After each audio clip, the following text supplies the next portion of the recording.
last weekend, and DJ had kind of a rough outing. But, you know, as you said in the pregame show with Larry, he goes 6 innings for you in 7 innings a lot of times. So he's been one of those guys that when he goes out there, you have a pretty good feel that he's going to keep you in the ballgame. Even though he did lose that game, he kept the Phillies in the ballgame in Atlanta. It's a couple of left-handers tonight, and we'll take a look at the starting lineups when we return. Danny Jackson, 13-5. Steve Cook, 4-9. Coming your way next right here on Prism.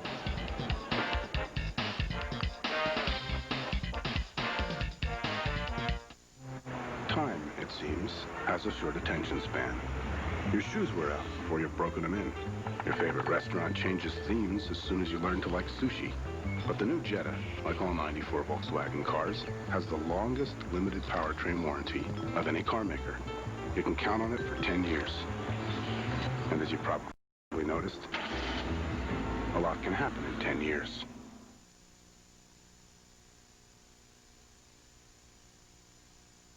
Don't buy or lease any new Oldsmobile until you get a second opinion from Marty Sussman Oldsmobile. Save hundreds or up to thousands on new Delta 88s and get 4 Phillies tickets free just for test driving a new Delta 88. Remember, Marty Sussman Olds has just been awarded Oldsmobile's most prestigious dealer award for customer satisfaction. Save thousands on Delta 88s, plus get 4 Phillies tickets free only at Marty Sussman Oldsmobile.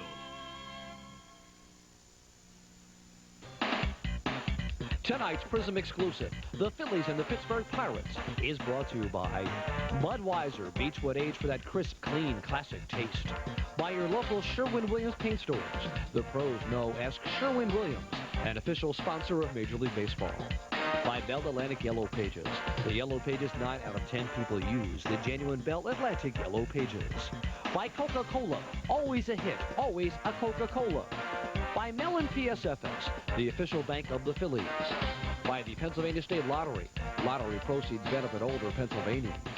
By Texaco, introducing new Clean System 3 gasoline from Texaco. Give us 60 days and watch what can happen. And by Independence Blue Cross and Pennsylvania Blue Shield. For 56 years, the health insurance company you can lean on. Stay with us. Starting lineups are next. Okay, race fans, the Brickyard 400 is coming August 6th, and there are 2 ways you can win. Number 1, become a NASCAR driver. Dedicate your life to speed, build a race car, get a fire suit, hire a pit crew, and master the sport in less than a month. Or number 2, play the Budweiser Pace Car Sweepstakes. Grab a Brickyard 400 handbook wherever you buy Budweiser. Kick back, watch the race, and you could win one of 4 Chevrolet Monte Carlo pace cars. So it's up to you. A life of torque and compression ratios, or a nice afternoon of racing with the king of beers. At the Discovery Channel,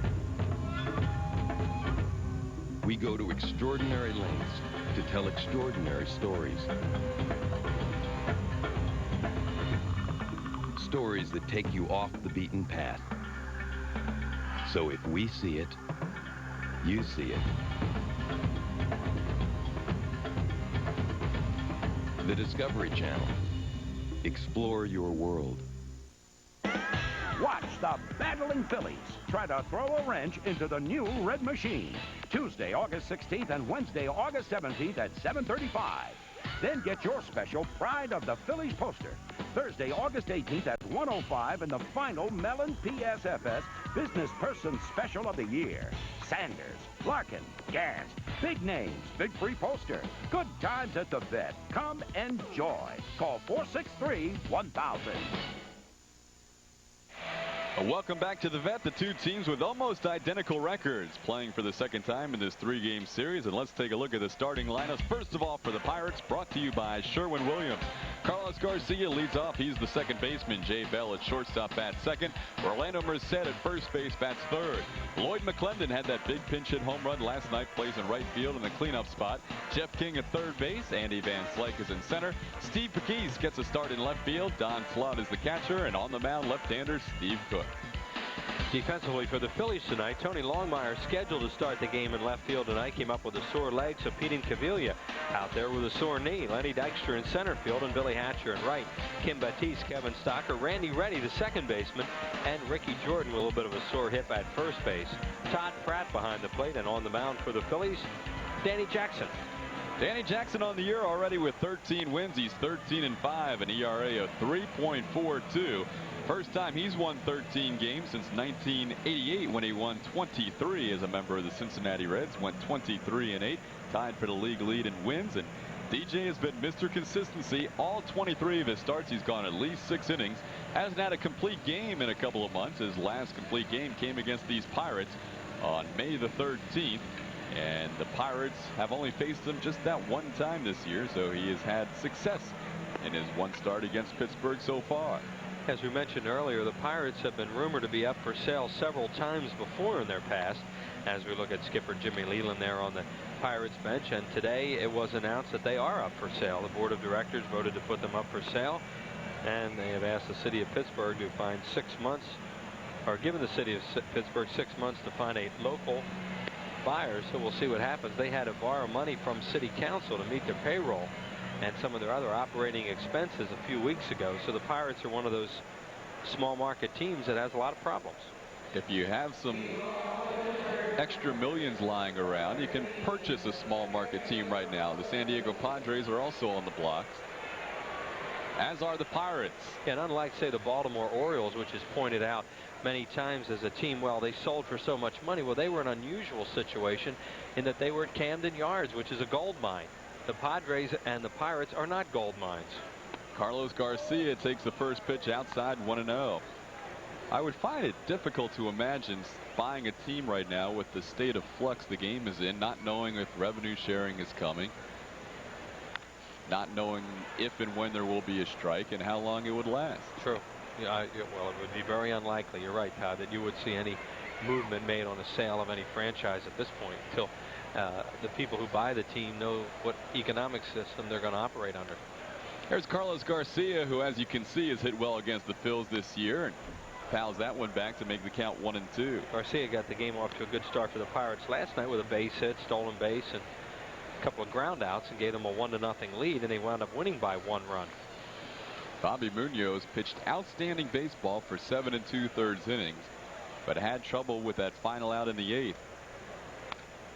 He allowed a pinch hit home run to Lloyd McClendon, who's in the lineup tonight.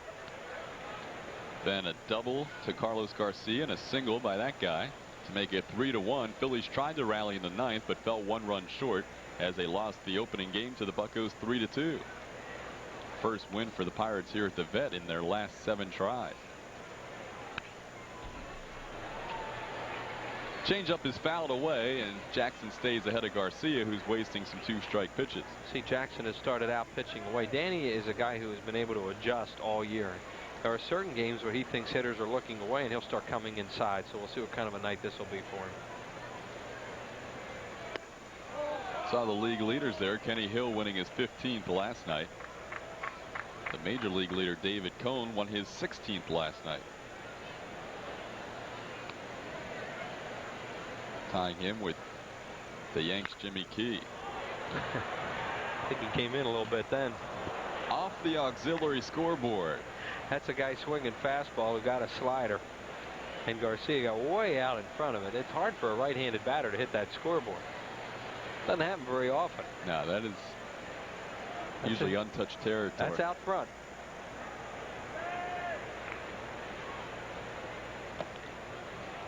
So Garcia works the count to full. Garcia is not necessarily a prototype leadoff batter, but he's doing a good job here and working the count, trying to get on base.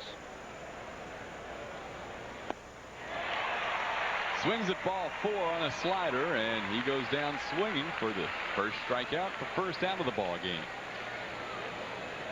Now, Danny Jackson, as we mentioned, started out away the hole at bat, and then all of a sudden started to come in, and he really fooled Garcia with a 3-2 slider that he chased out of the strike zone.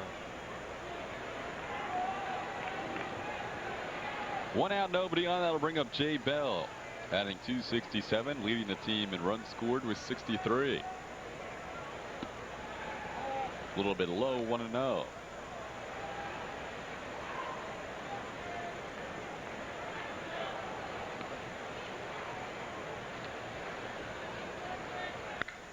That ball's ripped to left, and we'll get a chance to see how Incaviglia feels on those knees. Looks okay there as he gets the ball back in good shape. A one-out single for Jay Bell. He's the game's first base runner. Pete Cavilla, in case you do not know or are not aware of, just had an MRI on both knees the other day. He has softening of the cartilage under his knees just day to day, and in there tonight as Tony Longmire was scratched, you can see he's flexing those knees a little bit. Dr. Marone in his press conference last night describing the injury. Here's Orlando Merced with a runner on first. Bell is taking off. A good pitch to throw. Pratt is a little bit late. Stolen base for Jay Bell, his second on the year. Jay Bell stole that base on Danny Jackson. He got a tremendous jump. He read Jackson perfectly to the plate right there. He is off and moving, and there's nothing Todd Pratt's going to be able to do about this. Todd said that was a good pitch to throw on, but Stocker has to come way out in front of the bag to catch that throw, which was running out of gas a little bit. 2 for 2 in the stolen base department. The pitch to Merced is outside, 2-0. Merced just started hitting left-handed exclusively last year in May. Used to be a switch hitter. And actually this year he's hitting better against lefties than he is against righties for an average. Way outside is 3-0. Well, Merced decided to switch hit or to hit left-handed all the time because he was having so much trouble batting right-handed that they didn't play him against left-handed pitching. Now he plays against everybody. See what happens on this 3-0 pitch with McClendon due up next. He takes on the outside corner. It's 3-1. Larry Vanover calling the balls and strikes tonight, his second year in the big leagues.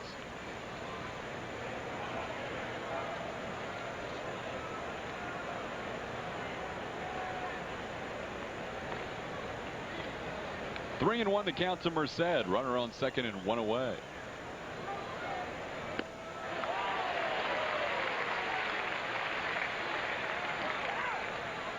Merced shaking his head a little bit because Jackson really got him to pull off that time.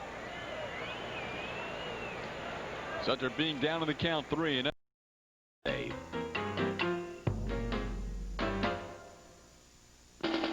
Turn a Thursday into a great day, a do something different special day. Go to the 5th Mellon PSFS Business Person Special of the Year, Thursday, August 4th at 1:05. See the Phillies and the Pirates. Call 463-1000. Danny Jackson facing Lloyd McClendon. 2 outs, runner on second. And here's the pitch to McClendon. What a play by Kim Baptiste. Todd said he might just come with a 3-0 green light, and he got it. Kim goes to his right, and then I think he intentionally skids this one over here. Using the turf, he did, and makes an easy bounce for Ricky Jordan to hold on to. Fine play to end that inning.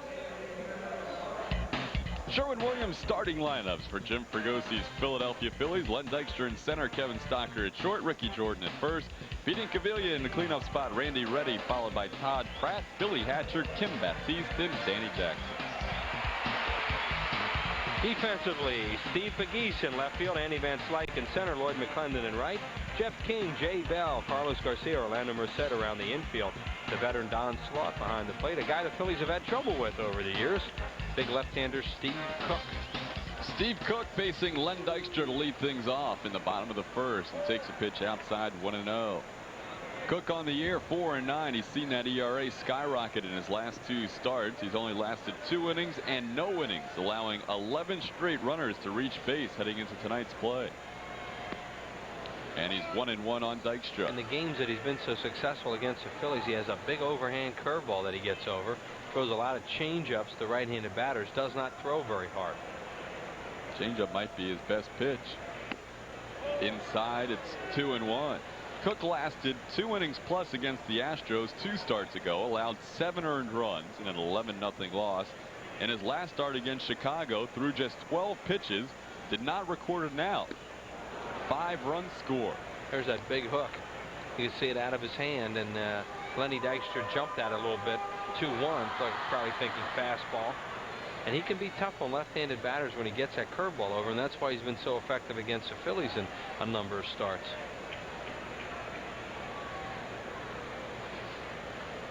Two and 2 the count on Dykstra. Ground ball towards the right side. Garcia plays it, and there's one away.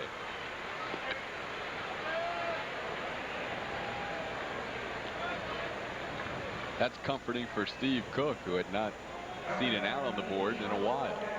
Send birthday wishes along tonight to Doris Davidson of Levittown, and happy birthday also to Henry Roosman of Phoenixville. Henry is 80 today. Kevin Stocker batting .280 on the year. Hit his first home run in last night's ball game. Switch hitter, batting .283 right-handed, almost identical to his left-handed number. And he hits one well to left. Going back, Pegues looking up. Stocker with his second home run in as many nights. Last night left-handed, tonight right-handed, and the Phillies jump on top 1-0. That was a no doubt about another $200 donated by Chento to the Philadelphia Child Guidance Center, as Kevin Stocker is homered in back-to-back games after not hitting one all year, and now has a total of 4 in his major league career. It's getting to be ho-hum for him. Oh man, another one. Touch them all. And the Phils have just rebroken the tie with the Pirates for the lowest total of home runs in the league. That was home run number 77 on the year for the Phillies. And they jump on top of the Pirates and Steve Cook 1-0. If you want to know why Cook's having problems retiring batters, you saw it right there. I mean, he threw a ball right down the middle of Stocker up, and Kevin Stocker just jumped all over it. Stocker now 4 for 7 in his young career against Cook. Jordan pops one foul. Slough gives it a look, but it's well out of play. 1 ball and 1 strike. Ricky Jordan had a key pinch double for the Phillies last night. Knocked in a run in the 9th inning with 2 outs, but then pulled up lame on his way to second base. It was that same hip contusion that's been giving him problems since a collision at first base with Kurt Abbott down in Florida. But he's in the lineup tonight. Ricky's a high ball hitter, and he got one up there from Cook and went after it. The last 2 he's chased out of the strike zone a little bit. Well, they'll go after him up there too to try and get him out of that situation, but if they don't get it high enough, he really can drive a ball when it's up. Ricky has 7 home runs on the year. Breaking ball, chop foul. Steve Cook was originally drafted by the Phillies out of high school. An outstanding athlete in high school. He was an all-state quarterback, an all-state center on the basketball team. And of course, you can tell of his prowess on the baseball diamond. Reaches out and lifts one to center. Andy Van Slyke camps under it. 2 away. Cook didn't sign with the Phillies, though, because he was on a basketball scholarship to LSU to play for Dale Brown. However, grades didn't allow him to go to LSU. He ended up at a junior college in Idaho, where he played both basketball and baseball.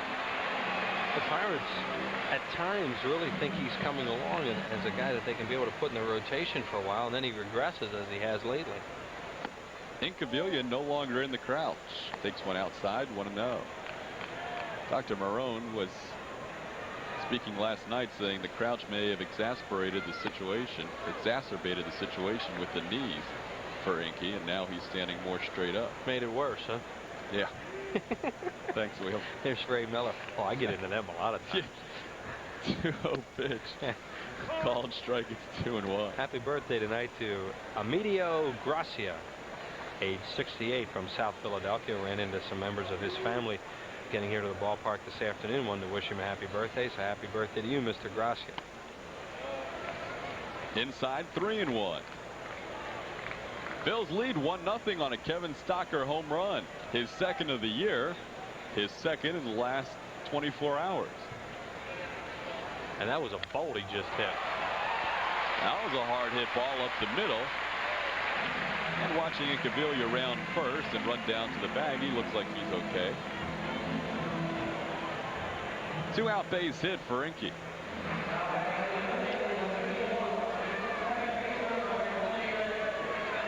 Randy Reddy getting a start tonight at second base. Reddy's done well when he started, batting .348 for the Phils this year since being picked up the Montreal Expos AAA Ottawa team. Well, it gives Jim Fregosi a chance to sit Morandini once in a while because Mickey's in such a good groove. It's not that he's not going to play him against left-handers. It's just that he thinks he's best served by playing against a lot of right-handers and an occasional lefty. And there's Mickey sitting this one out tonight. And Cook can be tough on left-handed batters with that big hook. Misses outside. It's 1-1 to Reddy.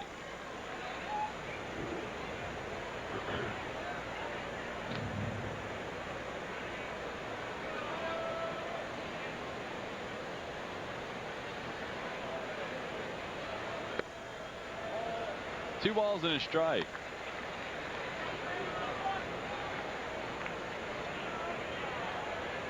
Cook just 24 years of age. Had a good rookie season, but has not been able to continue it this year. Called strike, 3-1. Cook won 10 games last year, lost 10 games, had a .389 ERA, and pitched over 210 innings as a rookie. Yeah, that's what I mean. You know, they just when they think that he's arrived, then all of a sudden things start to go wrong for him. Outside corner, the count's full. Pirates have really struggled to find starting pitching this year. Tim Wakefield has never come back. Cook has struggled. Sent into shallow center. Van Slyke won't get there. Incaviglia running on the 3-2 pitch with 2 away. Gets to third. Not hit hard, but in there for a single. Phil's third hit of the inning and of the evening. Andy Van Slyke plays a pretty deep center field anyway. Makes a lot of spectacular catches. But Reddy hit an off-speed pitch off the end of the bat. Took that big swing and it fooled Van Slyke. And you see right there, as that replay began, he had broken back just a little bit. Now, I don't know even if he breaks in if he catches that ball as deep as he was, but he fooled him with the big swing. So now runners on the corners with 2 away, and Todd Pratt, your batter. Inside, 1-0. Cook is probably just hoping to get out of this inning with 1 and not get into a situation where all of a sudden the Phillies start to bunch some hits, because this guy has, as Todd has documented, has struggled mightily his last 2 times out. He needs a confidence builder tonight. That one's fouled away, 1-1. Phil's on the board, 1-0, threatening for more. Phillies coming in with a record of 51-55. Pirates start the night with a record of 50-55. Both teams passed the 2/3 mark on the season schedule. Into right center field, well hit. Going back is McClendon, reaches and makes the catch on the warning track. Pratt just missed a couple of RBIs, and the Phillies still put up 1 in the inning. They do so with 3 hits and 2 men left on. We head to the second. Phil's lead it. When it comes to conversion vans, we know how to help. Start with this Ram cargo van and the power of its Magnum engine. Choose the 5.9-liter V8 and you'll have the highest towing ratings of any comparable van around. Next, our factory-approved converters can give you this seat style, this one, or this one. You can even get a VCR, TV, CD player, a cell phone, video games. But before you add anything, be sure to subtract this. And that equals the Dodge Ram conversion van. See your nearest Dodge dealer today. We know how to help.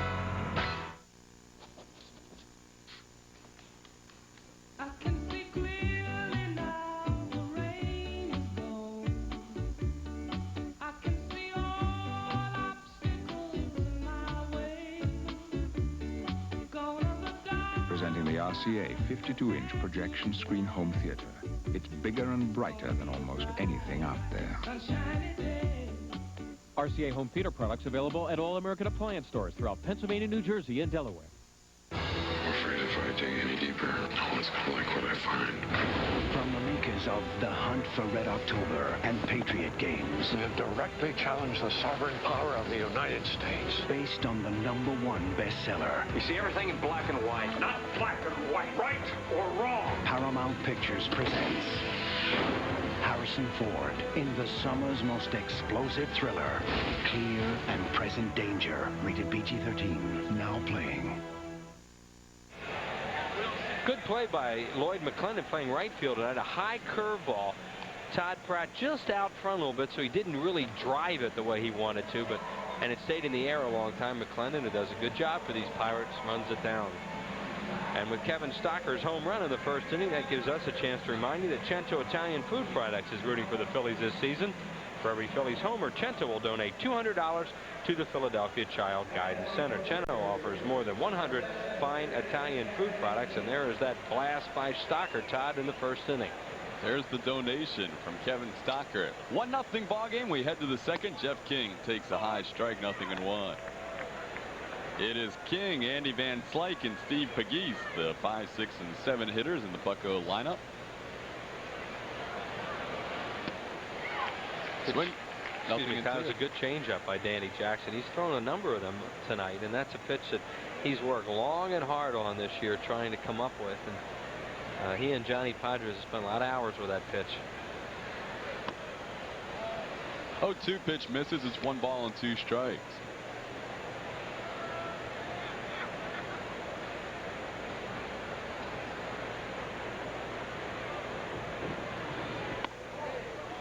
Backs him off the plate, 2-2. King batting .255, 4 home runs, 39 RBIs. The team leader for the Pirates has just 50 in the RBI column. That's Orlando Merced. Ball's hit to right field. It's a base hit. So Jeff King goes the other way on the 2-2 pitch, and he is a leadoff runner for the Pirates here in the second. Happy 40th anniversary tonight to Davy and Earl Root of York, Pennsylvania. Big Phillies fans for many, many years. And we got a note from Paul and Carolyn Crudy from Willingboro, New Jersey on their anniversary. So happy anniversary to them tonight. Those are not Van Slyke typical numbers. This will go down as Andy Van Slyke's worst year of professional baseball, even if he turns it on in the final couple of months, if there are a final couple of months. But 238, 6 and 28. It's just been a real struggle for him after just a torrid spring training.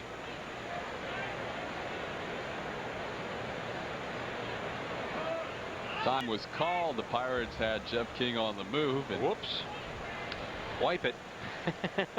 Andy Van Slyke was tired of waiting, and he tipped the Buccos' caps. Yeah, it looked like they're going to play a little hit and run on the first pitch, and Van Slyke, as Todd said, stepped out and King broke. So you would think that they wouldn't do it on the first pitch, but you never know. Pirates, like the Phillies, haven't hit a lot of home runs, so Leland sending King in motion. Not that time. Pitch misses outside. It's 1-0. Now they're in a perfect situation to try it if they want, because Van Slyke has a count in his favor.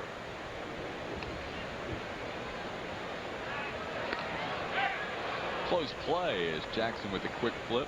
Good step-off move there by Danny Jackson. Like his old teammate. Here's a step-off move. Got a lot on that one. And then back in time, King.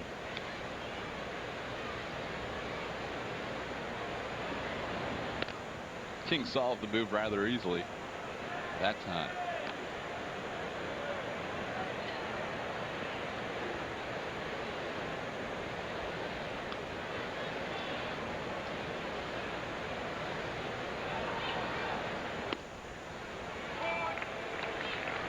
Called strike, 1-1. We're in the second inning. Phillies leading 1-0.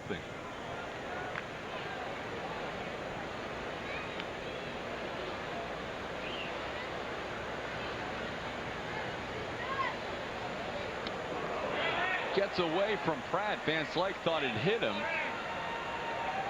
They're going to say it was just a wild pitch. Andy Van Slyke claiming that brushed his jersey, but it goes as a wild pitch. Going to second base is Jeff King. Well, Van Slyke thinks this pitch hits him. You see, it sails inside, and he tries to get out of the way. He thought it brushed his jersey. It goes off Pratt's glove and bounces into the dugout. It didn't look like it hit him on the replay. From that angle, you can't tell, but from the center field camera, it did not appear to hit him. Counts 2-1.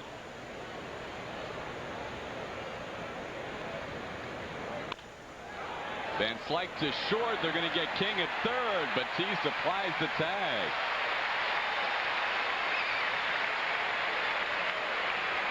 Poor base running by Jeff King that time. On a hard hit ball, you have to know where the shortstop is when you're a base runner. You have to know on which shoulder the shortstop is, and if the ball goes to the left shoulder, hey, you can go a lot of times. If it go to the right, you can't. And in this situation, the ball's hit right at Stocker hard too, and Jeff King breaks and Kevin gets him. Kim Batiste has to give him a good target. You know, third baseman really has to step out, give the shortstop a target, and they both executed that well.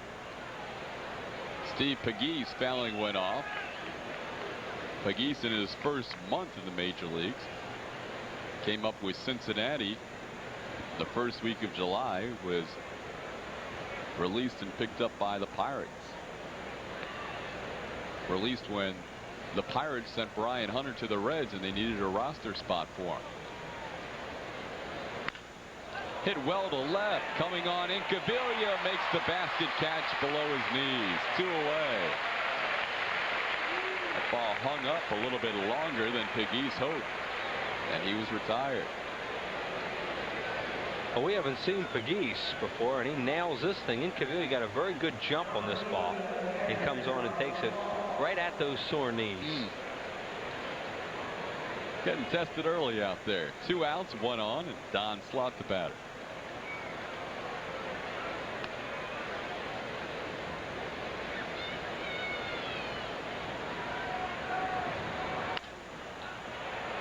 Down the line in right, tough play. Jordan ready. It's Jordan who stays with it for the final out.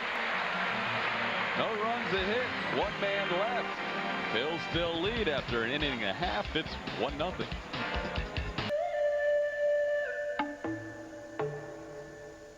Just last year, John Pasmato scaled the rocky slopes of Kilimanjaro, trekked through the murky waters of the Amazon, and captained a tall ship through the treacherous Strait of Magellan.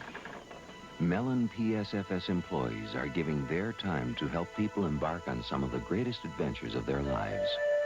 All it took was learning to read.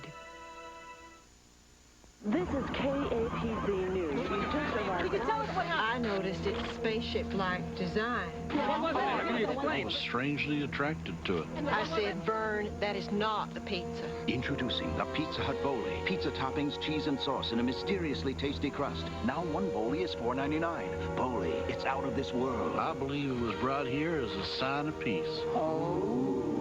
Bowlie, reportedly seen in meaty, classic, and pepperoni mushroom varieties. Be sure to make time for this one. Fans 14 and under receive a hologram watch featuring the Phillies logo, compliments of Kraft, when the Phillies take on the Expos Sunday, August 7th at 1:35. Call 463-1000. Got to look at that hologram watch coming your way this Sunday against the Expos, the 7th of August. A terrific new item featuring the hologram, plus the band has the 125th Major League Baseball logo. It's a special gift, compliments of Kraft mayonnaise. Make plans to take in some great baseball, plus a great gift for all children 14 and under. Order your tickets by calling 463-1000 or stop by the Veterans Stadium ticket office. Billy Hatcher leading off the second, fouls 1 away. Hatcher was originally in the lineup as the 3rd hitter. But when Tony Longmire came up with the injury in the pregame, Hatcher was dropped down to 7th. Billy playing right field tonight, coming in batting .237 in the National League. Fouled away, 0-2. Happy 80th birthday tonight to Mr. Tom Crompton of Mayfair, from Margaret Crompton, who is his wife, and from all of us here at Prism and the Phillies, happy birthday. Breaking ball inside, 1-2. Special 78th birthday wishes to Bob Shannon Sr., member of the Quaker City String Band. Curveball, and it's ripped to Jeff King for the first out. He's got that hook up a little bit tonight. As we mentioned, that's that's a pitch that makes Cook effective. At least it has against the Phillies, and he's hanging a lot of them, and they don't have much to show for it so far. But if you keep hanging him the way that he is, they're going to hit him eventually and find some holes. 1 out, nobody on. Here's Kim Batiste.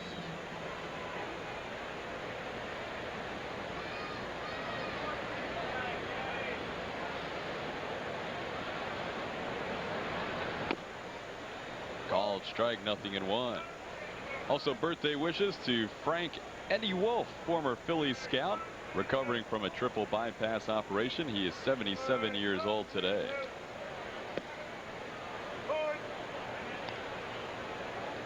Two quick strikes on Batiste. You talked with Gary Maddox last night about being patient, and all Kim sees when he takes pitches is strikes.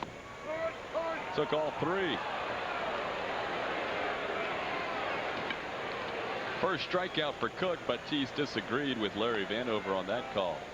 Comes inside with a fastball here. You know, he doesn't do this a whole lot, does Cook, and he surprises hitters with it as much as anything. Batiste thought the ball was inside. So now 2 outs, nobody on, and Danny Jackson, who has mixed a couple of doubles and a triple into that 170 average, steps up there. Outside, 1-0. Cook, despite his troubles against the rest of the league, has fared well against the Phils this year. 2 complete games, 2.12 ERA. Ground ball towards short. Bell to his left makes the play. Jackson hit it pretty well, but he's retired for the final out here in the second. So a 1-2-3 inning for Cook. We head to the third. 1-0 Phils. Budweiser welcomes you to the Voodoo Lounge.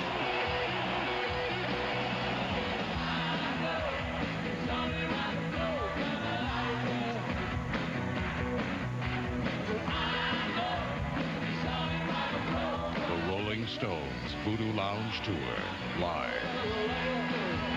Only one band is rock and roll, and only one beer can bring it to you.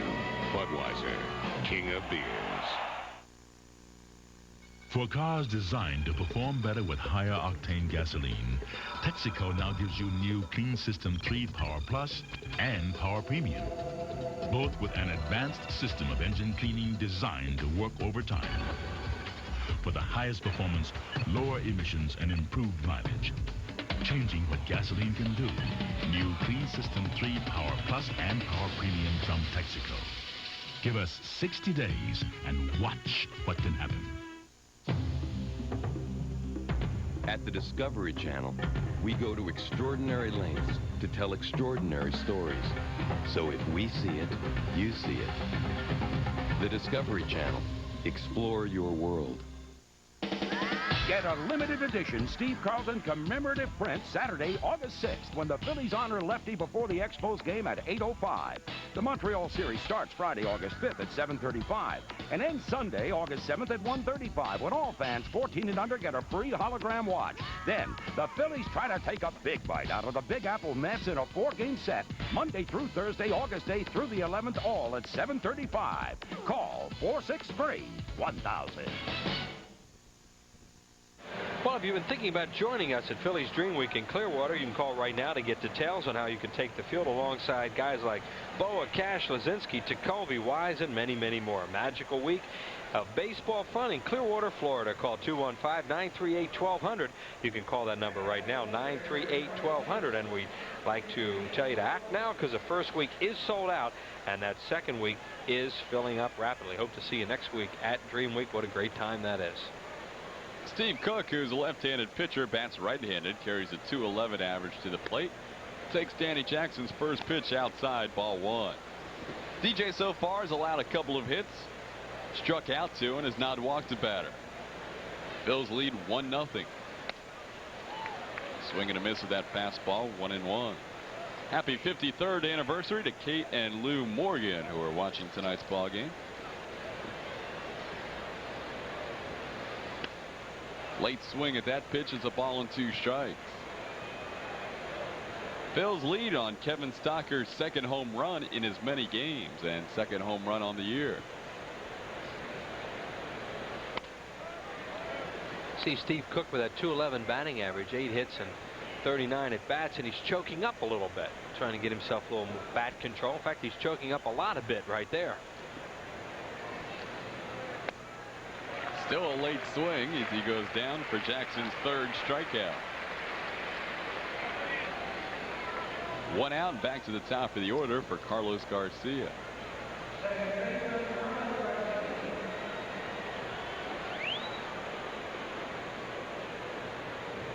Garcia, one of 3 strikeout victims.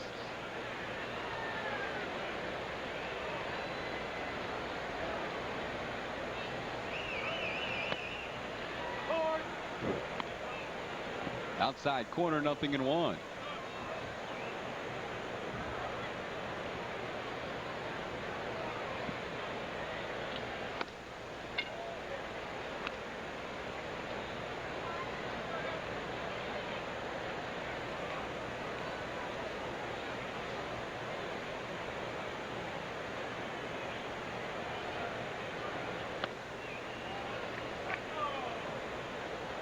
Garcia ran a deep count in the first inning, 3-2, fouled off a number of pitches, and then finally went down on a 3-2 slider down and in. 2 balls and a strike to Carlos Garcia. Grounded towards short. Easy play. Stocker, 2 away. That's exactly what Danny Jackson wants the right-handed batters to do when he throws the ball away. He establishes in, then he goes away, and watch what happens. He's so aware of the ball in that Jackson throws that changeup or a sinker ball on the outside part of the plate, and he tries to pull it, and he hits it right off the end of the bat. The hitters almost have to hit that ball the other way off Jackson to be effective. Shea Bell singled, stole a base, was stranded at second. His first time up, he fouls one away.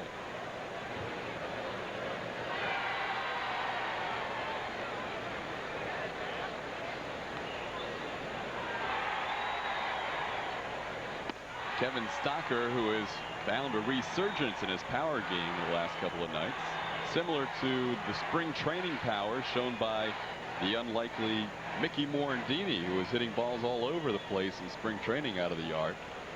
Speaking of Mickey, we will visit with him about his defense coming up after this half inning as Larry Rosen takes a look at that unassisted triple play that Mickey pulled off. In tonight's case for the defense. With Barry Bonds on first base. Seems like a long time ago that Barry Bonds would have been a base runner for the Pirates. It really wasn't. Just 2 years ago. 2-2 pitch from Jackson outside. Pirates lost 3 key players each of those 2 years. In '91 they lost Bonilla and Landrum and Smiley. In the '92 year they lost Chico Lean, Doug Drabeck, and Barry Bonds. And this guy kept them together for the playoffs in '92 and that heartbreaking game where Cabrera beat him on the final hit. Bell strikes out. DJ now with 4 strikeouts. He's retired 6 straight. It's now time for tonight's case for the defense. Tonight, Larry Rosen visits with Mickey Morandini. Talks about pulling off that rarest play in baseball, the unassisted triple play.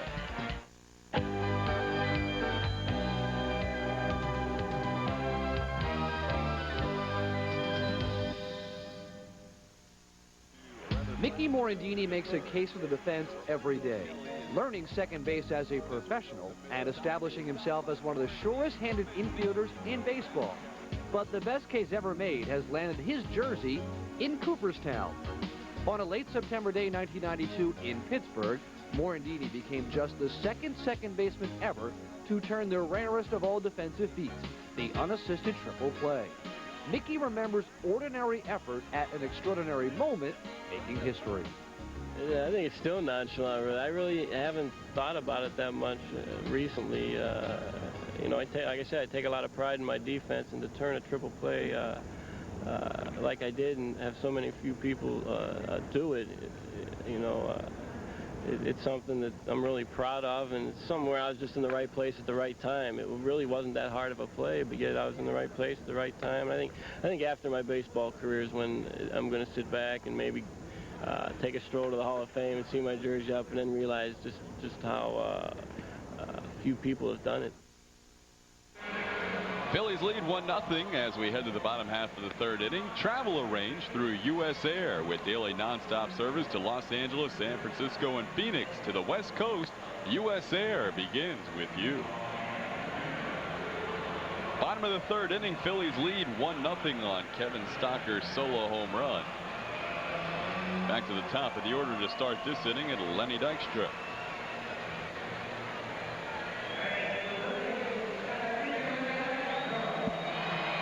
Dykstra grounded out his first time up against Steve Cook.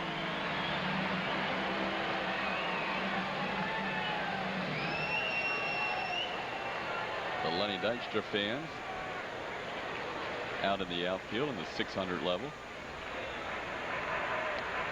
Only one ball has ever been hit to the 600 level, and it was a Pirate that did it in this stadium. Wilbur Dornell Stargell. The 1-0 pitch to Dykstra is low 2-0.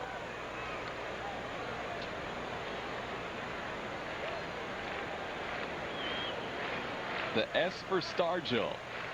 The entrance ramp to that section of the 600 level, the longest home run in Veteran Stadium history, hit in the first season of the Vet. The Vet will be celebrating its 25th anniversary next year. Wow. I saw the first game here as a fan. Boots Day, first batter. Boots Day, grounded right, comebacker right back to Jim Bunny. Larry Boa got the first hit. Don Money hit the first homer. Was Wino in that game? Or he was already... Wino was, no, he was gone. Money was the third baseman and Boa was the shortstop in that game. 3-1 pitch is grounded. Merced fumbles and too late. Dykstra beats it out. The throw gets away, but no further advancement. It's got to be an error on Orlando Merced. He recovered pretty quickly, but then as Todd Seth threw it away. Watch right here. Been playing pretty well for them down there. That ball actually went in his glove, then popped out, and now he throws it to Cook, and it gets away, and Dykstra safe at first base on the error. But it actually looked like it almost hit his hand before it actually got to the glove. The bare hand got in the way of the leather. Dykstra's on first on the air, and Kevin Stocker, who is showing power out of the number 2 spot in the lineup. Now what they want to see out of the 2-hole is some of the things that Mariano Duncan's able to do out of the 2-hole with Lenny Dykstra on first base, and that's control the bat and maybe hit balls to the right side. He has that big hole to work on, of course, on the right side now with Lenny Dykstra at first base. Stocker's been a hot hitter. Has that average up to 283 with that streak in his last 15 games.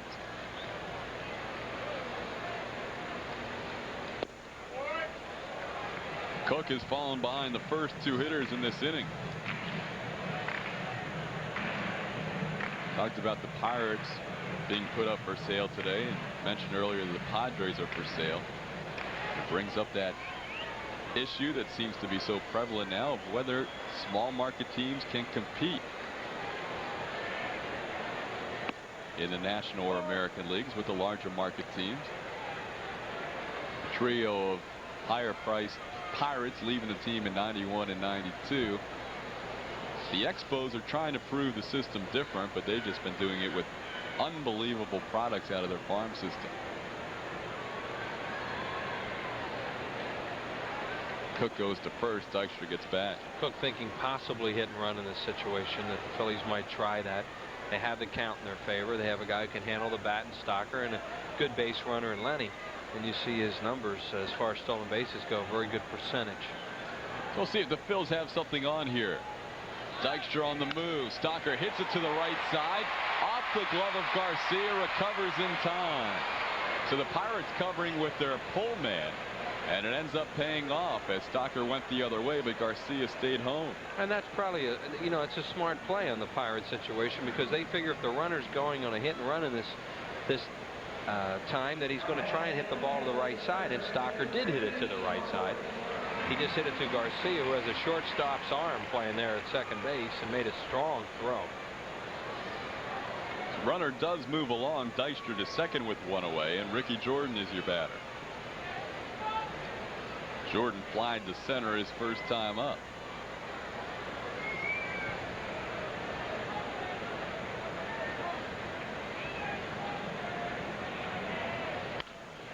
To center again, this one on the line, and Van Slyke is there. Dykstra did not have time to go back and tag up, and Van Slyke throws to third. Jordan hit the ball well, but he's the second out of the inning. Can a small market team, Wheels, in your opinion, compete fairly, or does something have to be done with revenue sharing at this stage?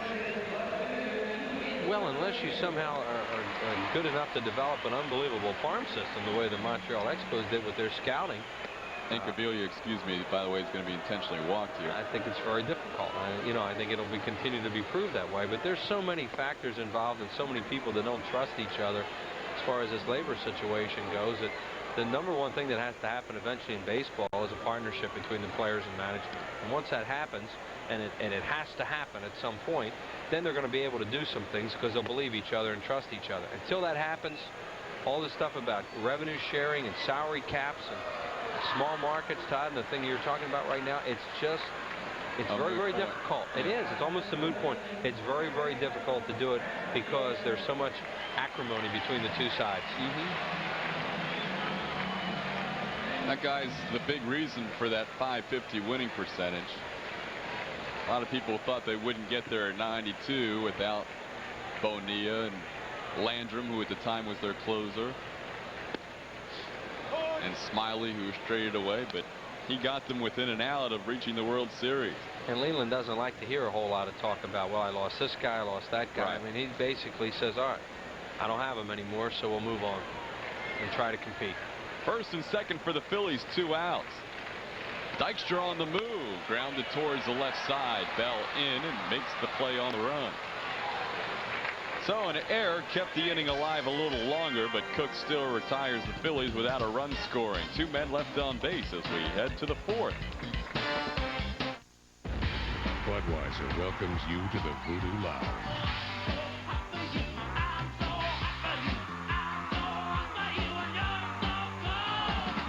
The Rolling Stones Voodoo Lounge Tour, live.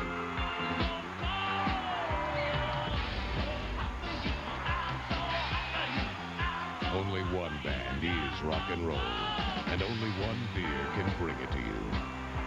Budweiser, king of beers. Gonna take to the streets and spend some time on the road. I need a truck that'll take me where I wanna go. I need a Dodge, Dodge. A 4x4, a 4x2, yeah, new Dodge Ram is changing all of the rules, yeah, Dodge. From America's Truck Stop, Dodge. Now, get up to $1,300 in discounts from package value on a Ram pickup at America's Truck Stop, your Dodge dealer. Sherwin-Williams. Sherwin-Williams presents the Steal of the Week.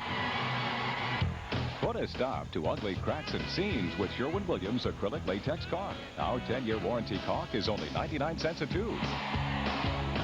Strip away old paint, varnish, and stain with Bic Spray-On Stripper. It's a steal at only $13.99 a gallon. If it's a steal of a deal, it's only one place. Sherwin-Williams. And welcome back to Veterans Stadium. Gary Maddox joins us here in the 4th inning. As you just said, what a great night for baseball. Oh, what a lead-in. I tell you what, if you don't feel like playing on a night like tonight, then it's going to be tough for you to ever feel like playing. I mean, guys are out here, you're sweating, the balls are jumping all over the place. I mean, it's just getting it up in the air. I mean, Kevin Stocker's gone deep again.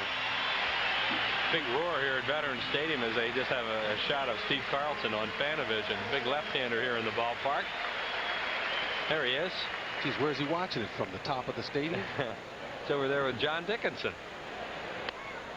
the commissioner of the Tough Luck Club, of which you have played in, and I have. There's John Dickinson along with the big left-hander over in one of those boxes off to our left, down to the left of home plate.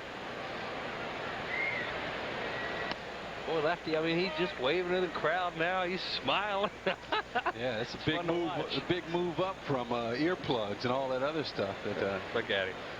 You know, very intense individual, but believe me, he's feeling good about being inducted into the Hall of Fame. Yeah, it's great to see him, and he's going to be spending the week here in Philadelphia and then be honored here on Saturday night. Be sure and come out for that special commemorative gift on Saturday night when Steve Carlton is honored. Game time at 8:05. Phillies send the team with the best record in baseball, I think, the Montreal Expos. I know in the National League. Swing and a miss by Merced on a slider, and Danny Jackson strikes him out. Lefty had to like seeing that pitch. One away.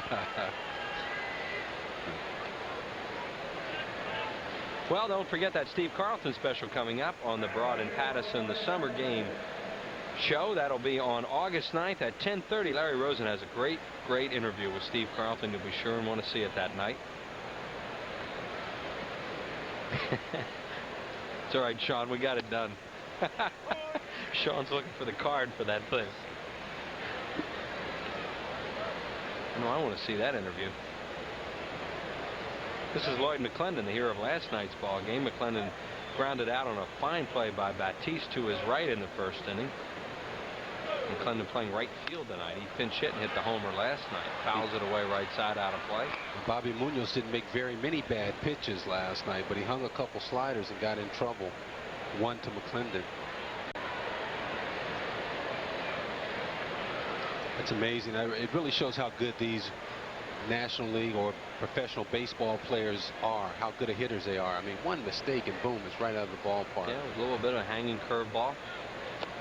Danny Jackson has pitched inside quite a bit tonight, really moving the ball around well so far and leading 1-0 on Stocker's homer. Danny Jackson, a couple of strikeouts on 3-2 sliders. He got Jay Bell on one as Bell's last at bat. That was a strikeout he just got on a slider to Merced. He's using that pitch effectively tonight.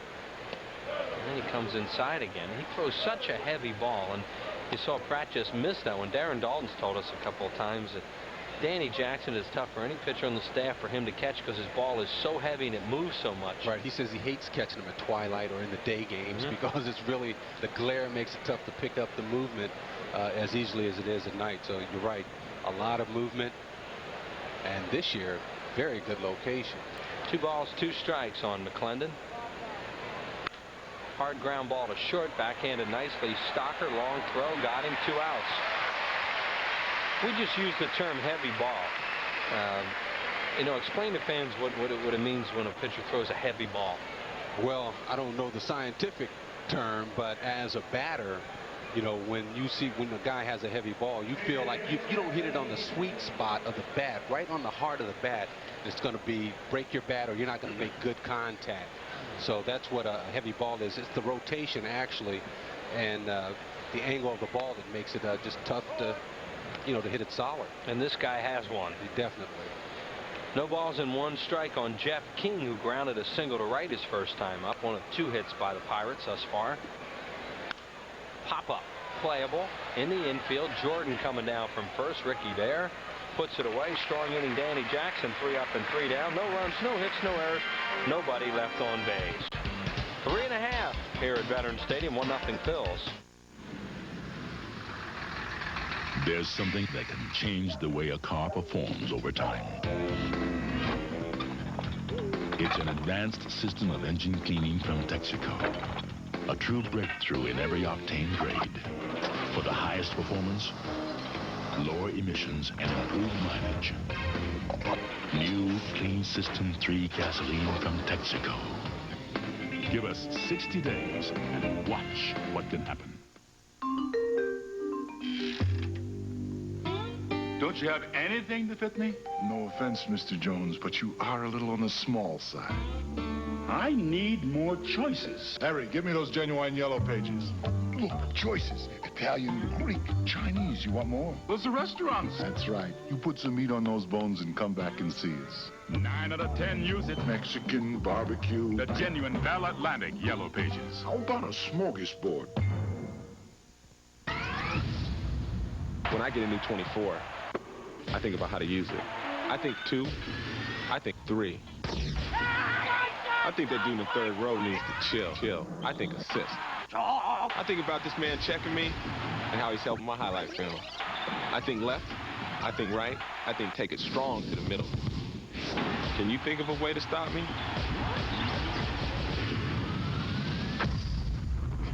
You got 24 seconds. Phillies Baseball on Prism is brought to you by Bell Atlantic Mobile. A mobile phone is only as good as the system it's on. Choose Bell Atlantic Mobile. By your Quality Plus Ford dealer, who invites you to test drive the brand new 1994 Mustang convertible. And by Pizza Hut. Get a large cheese Neapolitan pizza delivered every day for just $7.99. Todd Pratt leads it off for the Phillies, followed by Billy Hatcher and Kim Batiste. Danny Jackson would bat 4th. Steve Cook has gotten through 3 innings. He has struggled mightily in his last 2 times out. Pratt gets out in front and hammers one way foul down the left field line and out of play, and that young fan has a souvenir. Todd hit a fly ball to deep right center field, run down by McClendon his first time up. He was all over that.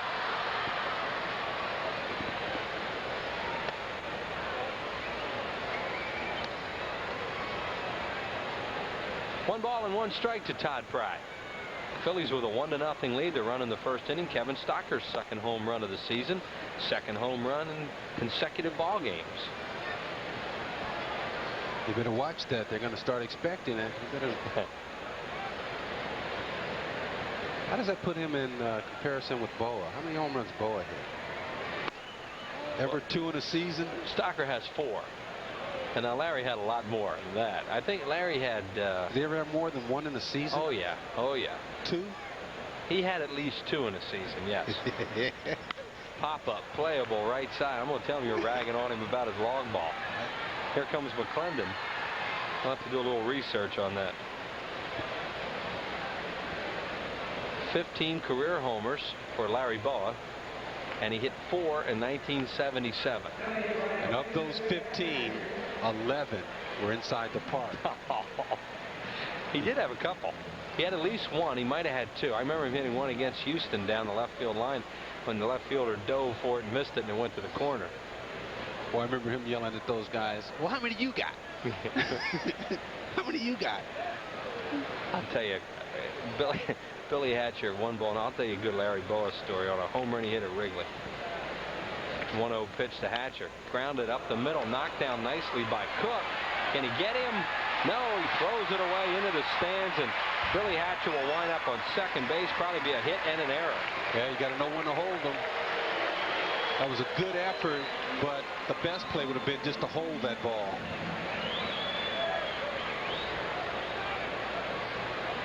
And you see right here, Cook the ball right back up the middle, a little late in gaining his balance, so he couldn't field his position. It went off his glove. He got over there in time to get it, but you know, I mean, just his momentum going towards right field didn't allow him to make a good throw over there. And then it takes a big hop in the stand, so a conference at the mound. So anyway, Larry Boa hits his home run in Chicago, left-handed now, left-handed at Wrigley Field, into the seats. You know, he hit it pretty well, actually. So now he's on the Star of the Game show with Andy Musser, and here's Andy's call. You know, fly ball, right field, back goes, it's gone. You know, I mean, he shocked him with it. And Bo says, hey, when I'm up there, be ready. Now, and Andy said, you gotta be kidding me, be ready when you're up there. Especially left-handed.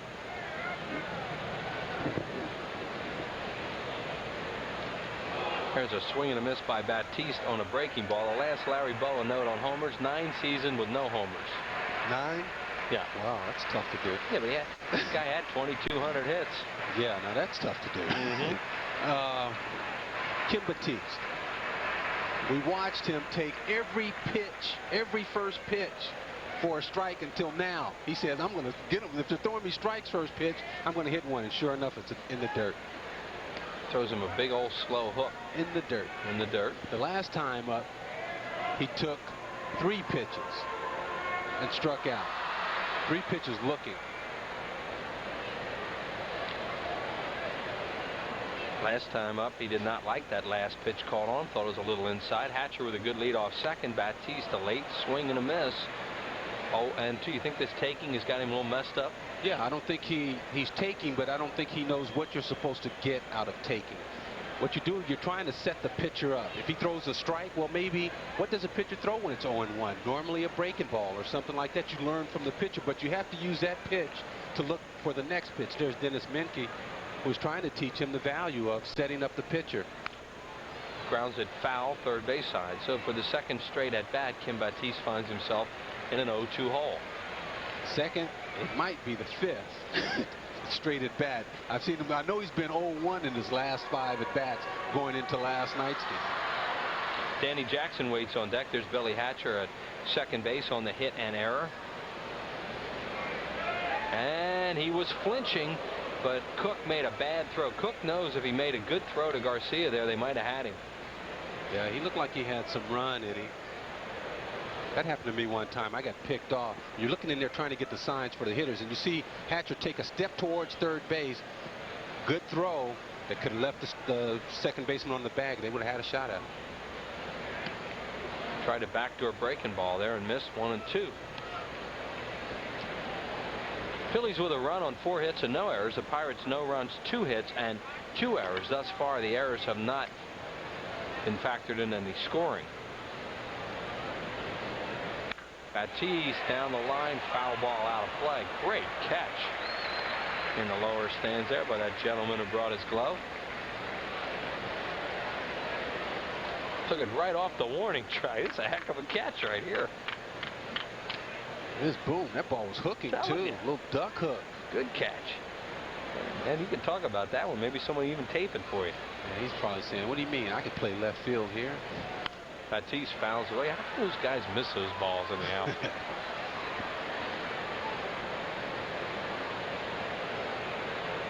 Phillies trying to pick up another run. They have a runner in scoring position with 1 out.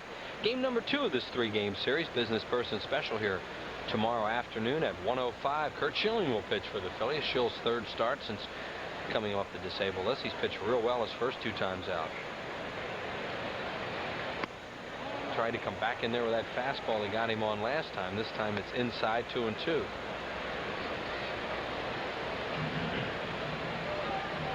Steve Cook, 6'6", 229-pounder, 24 years of age. 35th round draft pick of the Pirates. He's going to try and get him to chase that ball in the dirt again. Let's see. Oh, breaking ball, get it down to center, and on one hop it's taken by Andy Van Slyke.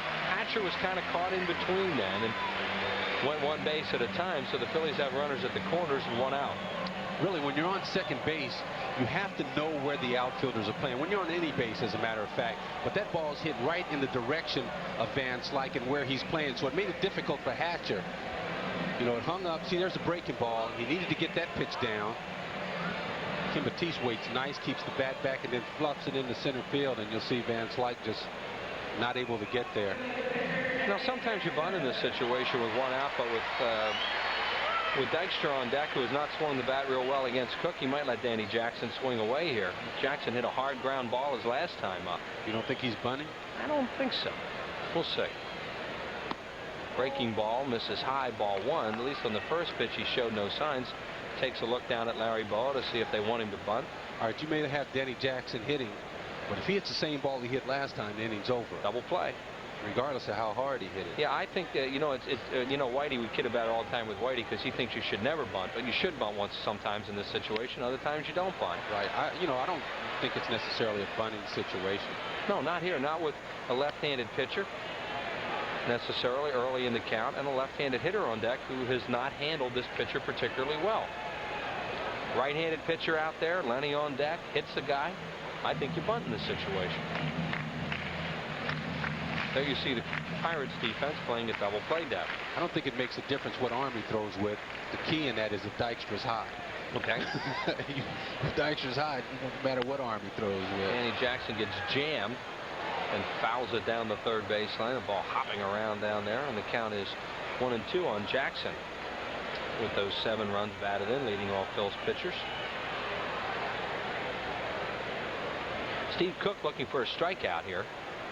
Hatcher at third, Batiste at first, 1 out in the 4th. 5 hits now for the Phillies. Danny Jackson gets a breaking ball, beats it foul at home plate, and it's still 1-2. Jackson with 9 hits on the year and batting .167. You look at King down at third base. He's not. He's still thinking that maybe Jackson might drop something. He's even with the bag and moving in with the pitch. See Jackson smile. Well, you never see him smile during a game. Slot must have said something to him that made him laugh. Ooh, tipped it. Check swing foul on another hook. Danny Jackson doesn't have a whole lot of smiles in him during the course of a ball game, but he and Don Slot played together on the Pirates, know each other very well. You really got to wonder what's going through Danny Jackson's mind. He's a very tough competitor, but the trade talk has got to be something that's on your mind. And, you know, I guess it has to have some type of effect on how you perform. Another breaking ball beaten foul. Well, he's less likely to be dealt now because he has to go through waivers. Yeah, Yeah, those are the famous last words of Milt Thompson. Not that he had to go through waivers, but he thought for sure that nothing was going to happen now because of the looming strike and no one wanted to make deals. He thought he was on his way to Cooperstown the next day. 1 ball, 2 strikes to DJ. Another hook and another foul. He keeps getting that curveball and getting his bat on it. Well, see, I don't think that curveball is necessarily a good pitch in this situation, because if he does hit it, he's going to top it. You want to try and get a double play right now, get out of the situation, bust him in with the fastball or something, make him reach for a pitch that he can hit on the ground somewhere. Okay, here comes another one. Same thing. Right. I mean, if he puts it in the play, it's not going to be anything that's going to be a double play ball. Well, the fastball that he's gotten in this at bat, he thumbed it down the right field line. I think that's the pitch. See what Slaught decides to do here. He takes a look in the dugout. And another hook. Woo.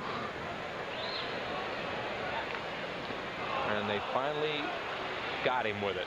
Finally threw him a curveball and he swung and missed. So Danny Jackson strikes out, 2 outs, and here's Lenny Dykstra. Crowd gives him a nice hand to Danny Jackson as he battled Cook there. Yeah, you know, it's a bad pitch that he chases. Bounces, actually. But still, I mean, I think you want to take that time to try and induce a double play so that you don't have to face Dykstra. Lenny is grounded to second and lived on an error by Merced, the first baseman.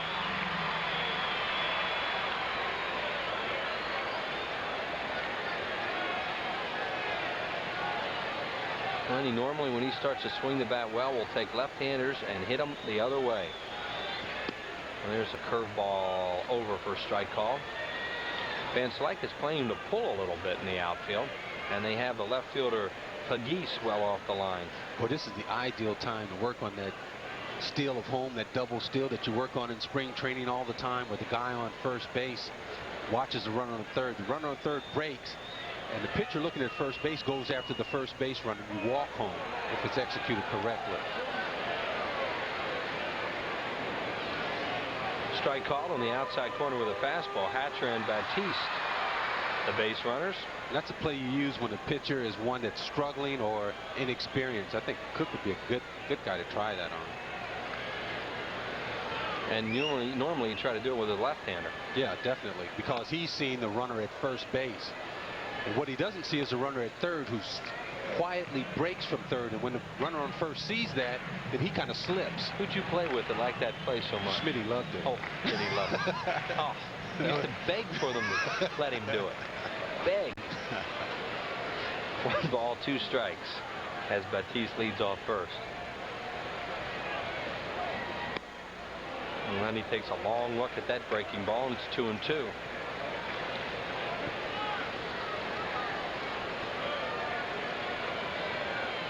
This is a lot of curveballs. What did he throw, 5, 6 in a row to Jackson? His best pitch. You know, the Phillies have seen a lot of Cook the last 2 years, and that's what he throws.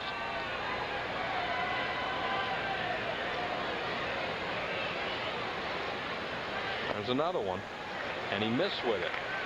So now the runner Batiste will be off at first on the 3-2 pitch. On deck is Kevin Stocker, who has homered in the ball game already at 75 pitches for Cook. So is this going to be a 3-2 breaking ball? Has to be, doesn't it? Well, you would think so. See what happens with Lenny Dykstra here. Fastball way outside. A good save of it by Slaught. Lenny walks and the bases are loaded. So Dykstra comes back from 0-2 to walk and bring up Stocker, who was homered and grounded out to second. Yeah, Jimmy getting some sunflower seeds there. He had sunflower seeds. He had a cup of coffee there, and he might even go into a ciggy. That did not please him, the way that he approached Dykstra after getting ahead of him 0-2 especially. Kevin Stocker, he is feeling it.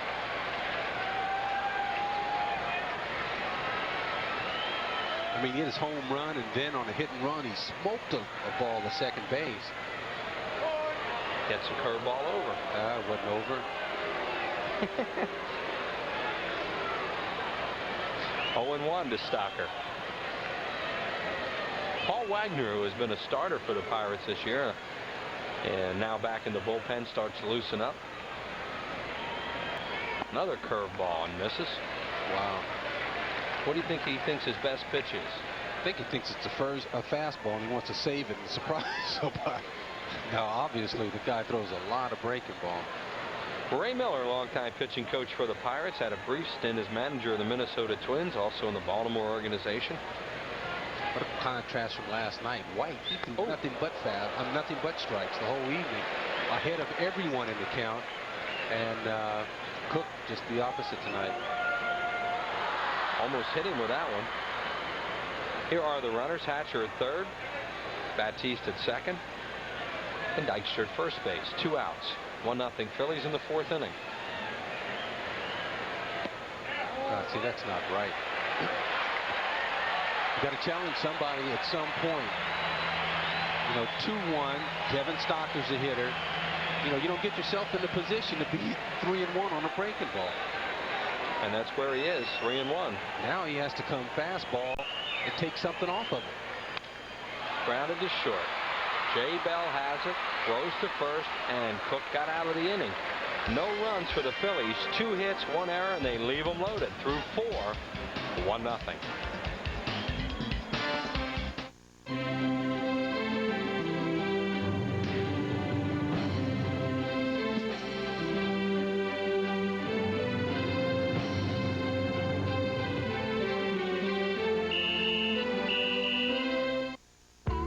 Why do we have 5 grades of gasoline?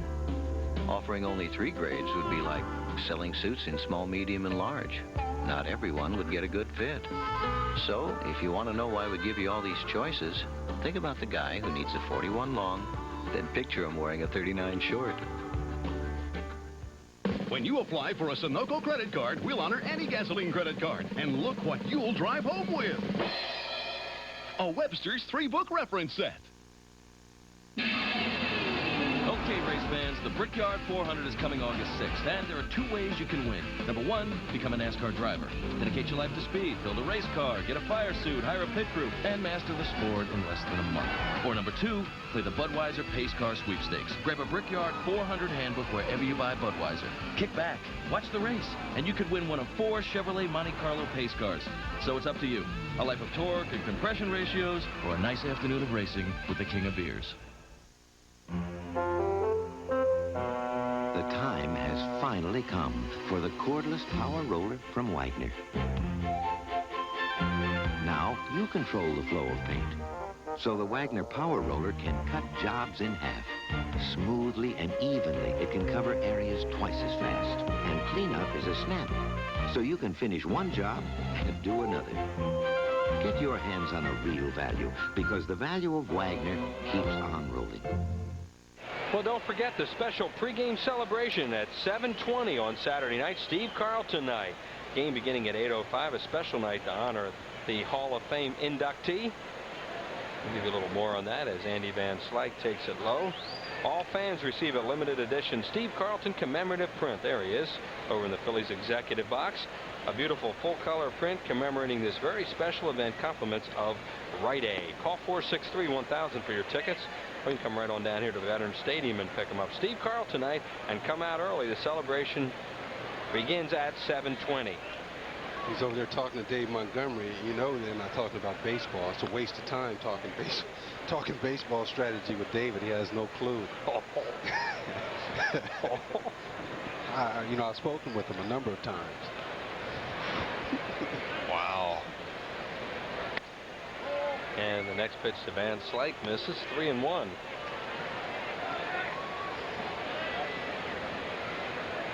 See, they're obviously not talking baseball there. They're talking about how to pick grapefruits or something. It's Jerry Clothier, Phillies director of finance. David's very interested in this conversation. Try and wake him up in a minute. Jeez. Van Slyke, a check swing to third. Kim Batiste has it, throws on the run. He's been playing third base. I'm telling you, very well lately after struggling mightily. I tell you what, when you put a guy out there and you tell him, hey, it's yours to play and there's no pressure on you, you're going to get those type of results. There's no question about it. He knows he's in there every day, even if he makes a mistake. So he relaxes, and he can begin to improve. Instead of going out there thinking everything is a do-or-die play, you go out there and have a little bit of fun, knowing you're going to be in there every night. Ask Mickey Morandini. Steve Pegues, the batter, was with Cincinnati earlier in the year. Pirates just picked him up. And he gets jammed and grounds one to Stocker on 2 hops. Strong throw, got him. 2 outs. Pegues had lined out to left his first time up.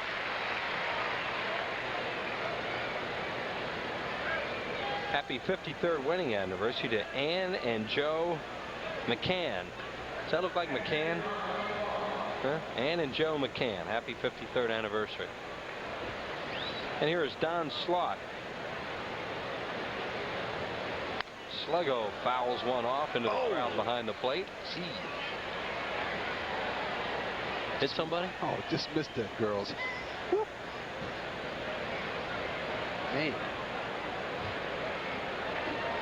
Well, we're glad to hear you say it just missed her. I wouldn't have laughed if it had hit her.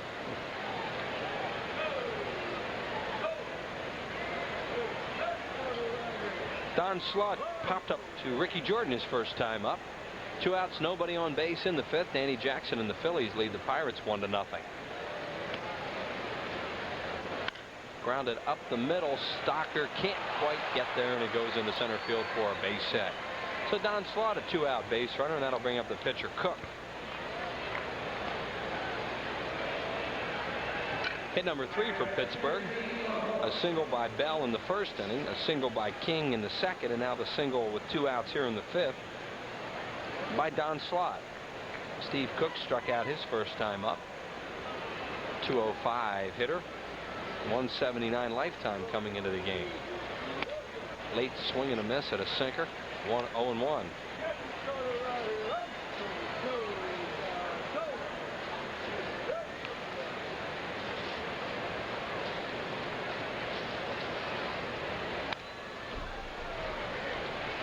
Throwing him a lot of fastballs, and he fouls that one back to the screen. 0-2.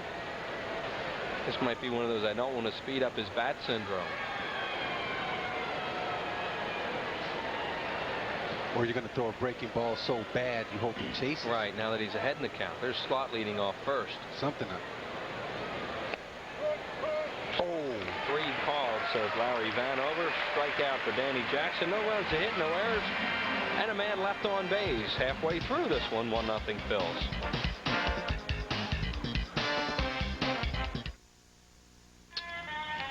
Ooh-wee, that's a hot one. That's a 1 can. That's definitely a 1 can.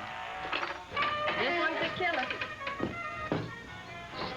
Oh, man, that's hot. That's a 2 canner. That's a definite 2 canner. My, that's a hot dish. That's a 2-liter bottle. That's a full 2-liter bottle. Look like somebody ordered a special. European luxury car owners are good sports about the high cost of owning their cars. To them, it's just water over the dam. The Lexus LS, however, is projected to cost an average of $14,000 less over 5 years than most European competitors in its class. Compared to them, the cost of owning an LS is just a drop in the bucket. See your New Jersey, Delaware, and Pennsylvania area Lexus dealer. Don't get soaked.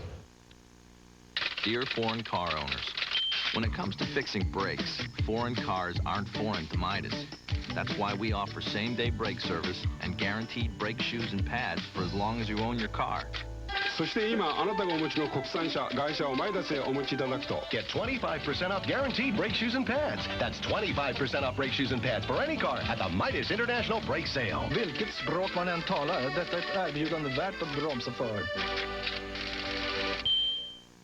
Phillies baseball is brought to you in part by Nationwide Insurance Enterprise. Nationwide is on your side. Your Nationwide agent in Ardmore is Andrew Rowley, Jr. Well, the Pirates are here tomorrow afternoon, a business person special at 1:05. That'll be their final visit at the vet this year. Then the Expos come in for the weekend. Don't forget the big ceremony for Steve Carlson on Saturday night, and then watch day on Sunday. Then the New York Mets here for 4 next week, August 8th, 9th, 10th, and 11th. The games of the 9th and 10th will be televised for you right here on Prism. They all begin at 7:35. 463-1000 for your tickets. Good ball game. Phillies leading at 1-0. Bottom of the 5th inning, and here is Ricky Jordan. Jordan and Cavilla and Reddy. 3-4-5 for the Phillies here in the 5th inning.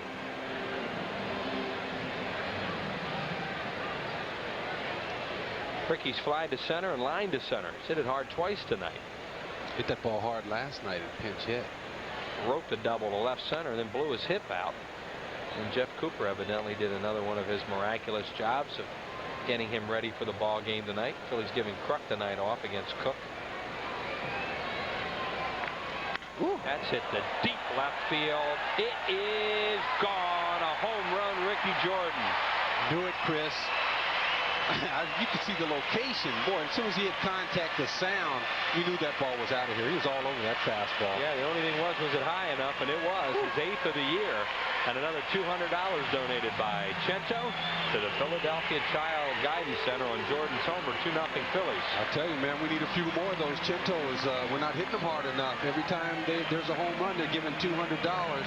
And here's Ricky Jordan adding $200 to the Philadelphia Child Guidance Clinic. That was a rope. Seed. And it just got in that lower deck out there and then bounced back.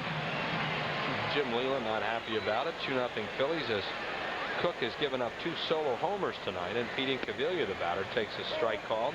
Oh, we got a different stance here from Inky. Different than that sitting in the chair thing he had been doing. 20 home runs now for Cook, which leads the Pirates staff. Yeah, well, they said maybe that hurt his knees a little bit. Ripped right at the third baseman, King, who was playing over near the line on that breaking ball, and snared it. Ball inside. He got jammed a little bit, but it was still hit pretty good. But right there was King. And now Randy Reddy, the batter. Reddy has singled and grounded to short.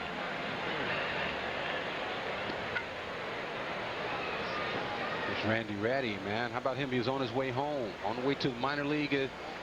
Got released from the minor leagues when the Phillies called him. Now he's hitting 5th on the team that was in the World Series last year. Around some of his buddies. With my number. Oh, see? Off King's glove and into left field. Bell scampers after it. Ready, a big turn. He'll stay there. We'll see how they score it. That's what that number will do for you. I mean, those types of C's. I mean, Randy Reddy, good contact hitter. Hits that ball good. Base hit off the glove of King. Maybe it was that home run he hit the other night that got him in that 5-hole. There's Paul Wagner, the right-hander, getting up in the Pirates bullpen, and Mark Dewey standing there in front of him. Phillies now with 7 hits, 2 of them in this inning for Todd Pratt. 0 for 2. He's flat out to right twice. Breaking ball over for a strike.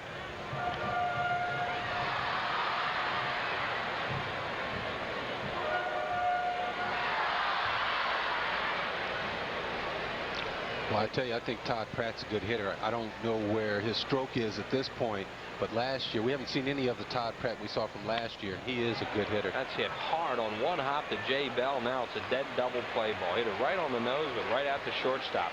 In the inning, a run on Jordan's homer. 2 hits, no errors, nobody left. 2-5, 2-0 Phils. Yeah, you've seen it all. Done it all. Pretty much got it all figured out. But have you got what it takes to be a mountain man? All it takes are the 2 cool beers of the Mountain Man. Smooth Busch beer, easy drinking Busch Light. So, be a mountain man. All you gotta do is head for the mountains. You can't use a mobile phone to say. Okay, we're ready to sign a contract. You can't use a mobile phone to whisper. Daddy misses you too, sweetheart. A mobile phone will not let you send. Here comes the fax. And it will not let you hear. The meeting's been changed. unless Hello? the call goes through.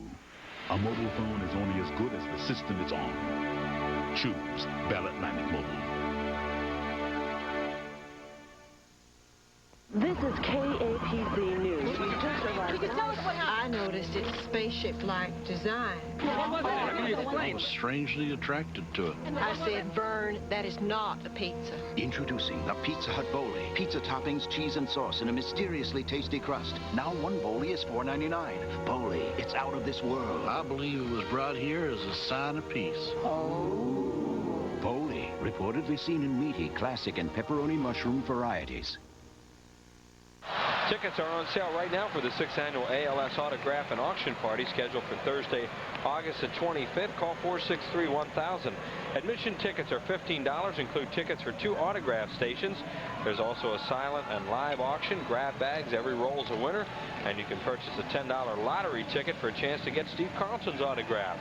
A limited number of admission tickets will be sold, so don't wait too late to order. A great night for a great cause. That's Thursday, August 25th. Tickets are on sale right now. Call 463-1000. So what do you think will happen if there's a strike? Will they still have that? It would be unlikely. It would be on that date. Why? I think the players would show up. I think for that particular cause, they ought to show up. But why don't you go down and tell them that? I will. Okay.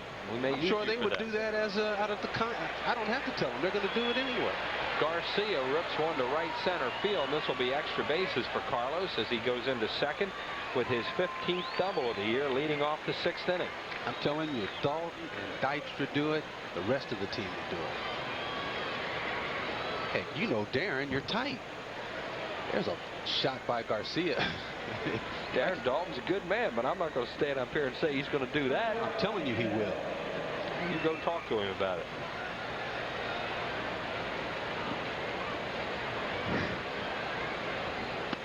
Breaking ball over for a strike to Jay Bell, who's going to think about trying to hit it to the right side. Pirates are down by 2 to the Phillies, and they would like to get on the board here. Trying to manufacture a run. You think he's going to give himself up for Merced there? The way Jay Bell plays a game, yeah, I think he'll try. I think he'll think about hitting it the other way. Plus, he has a great right field stroke, and he takes a shot at it and fouls it off.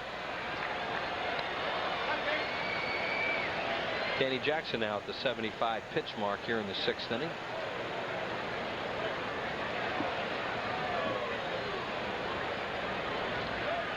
Danny Jackson does an excellent job of just setting the hitter up. So the balls you see from Danny Jackson, you can know that he's using them to set up his breaking ball and the strikes he throws. Comes inside, trying to make it a little harder for Bell to move that ball the other way, and he misses. Actually, inside is not that hard to hit the other way. You inside out that's the best pitch, really, to just hit a ground ball that way. Yeah. Certain guys really can work that pitch.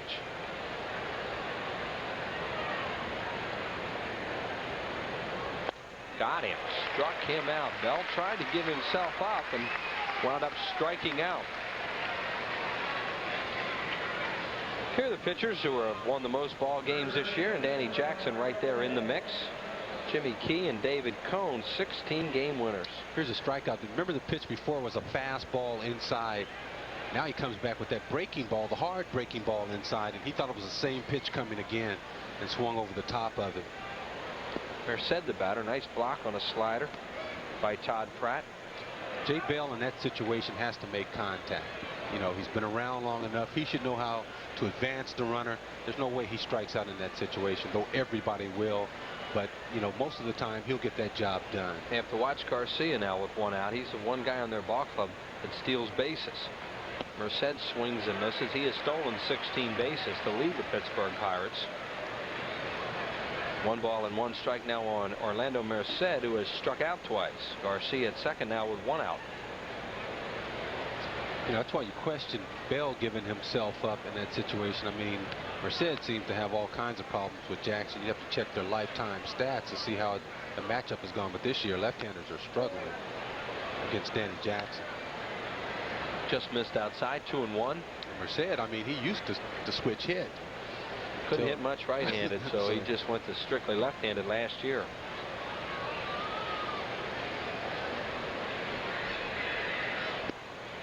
Misses outside. The dangerous Lloyd McClendon on deck.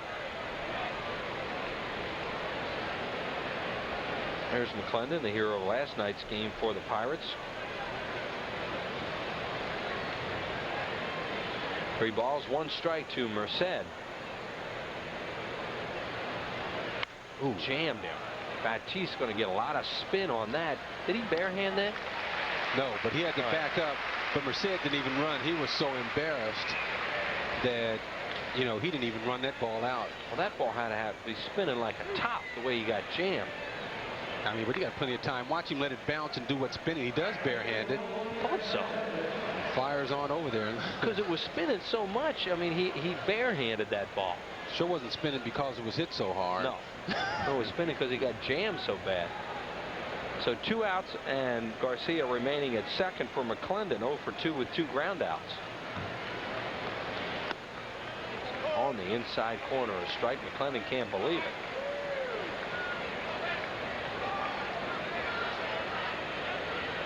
And he takes a long walk. Oh, umpires just love this. He's calling him back. Yep.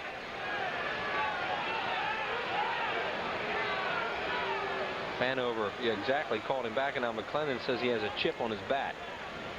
And well, it must have been up there before because he just took he didn't hit the ball to chip it.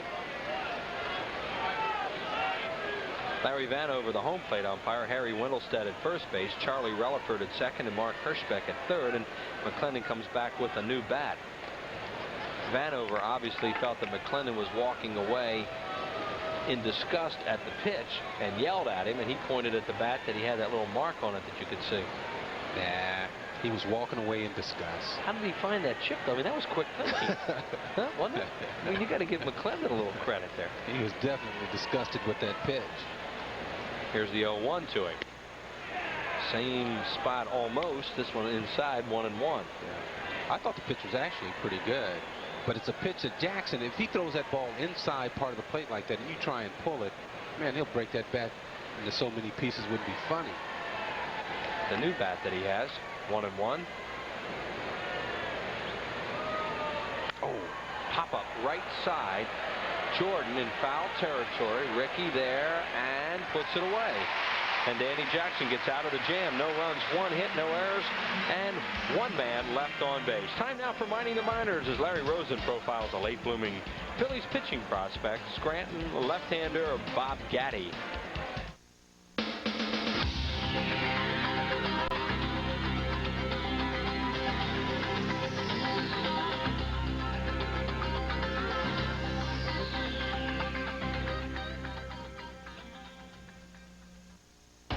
In today's baseball, a left-handed minor league starting pitcher who strings together a series of impressive outings is suddenly a prospect.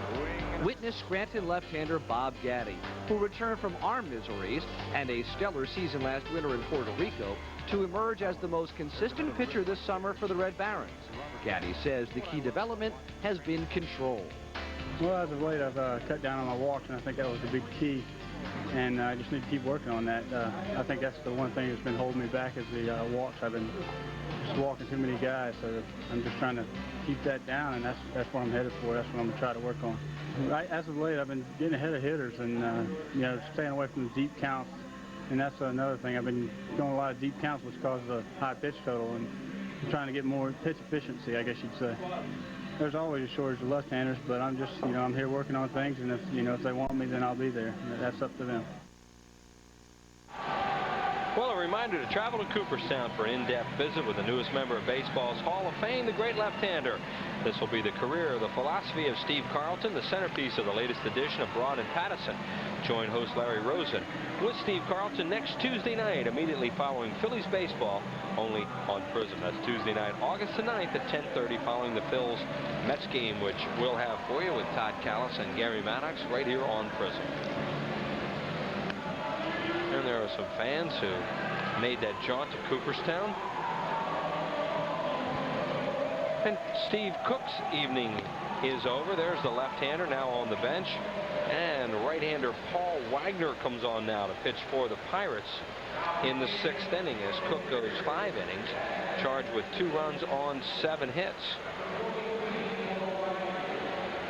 Here you saw the numbers on Wagner. Wagner starting 17 games this year, now back in the bullpen for the Pirates.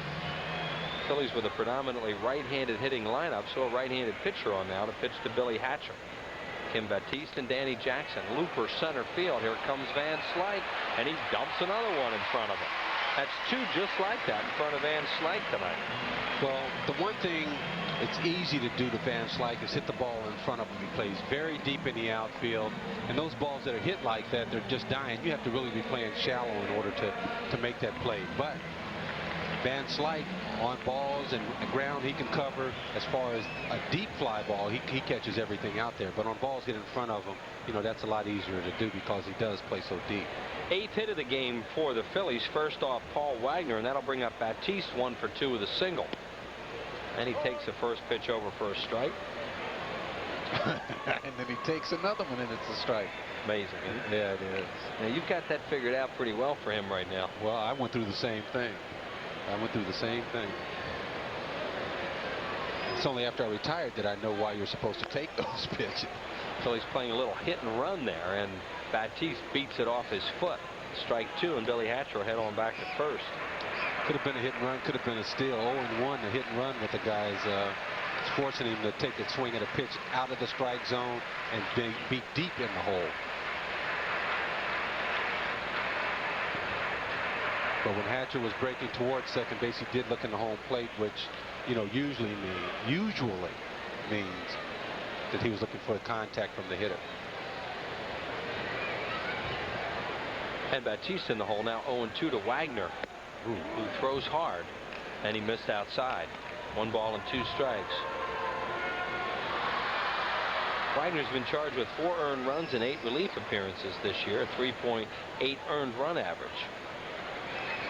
Had a couple of saves last year for the Pirates, mostly a starter for them this year. Wagner is 6'1". He's a 202-pounder. Born in Milwaukee, Wisconsin, makes his home now in Germantown, Wisconsin.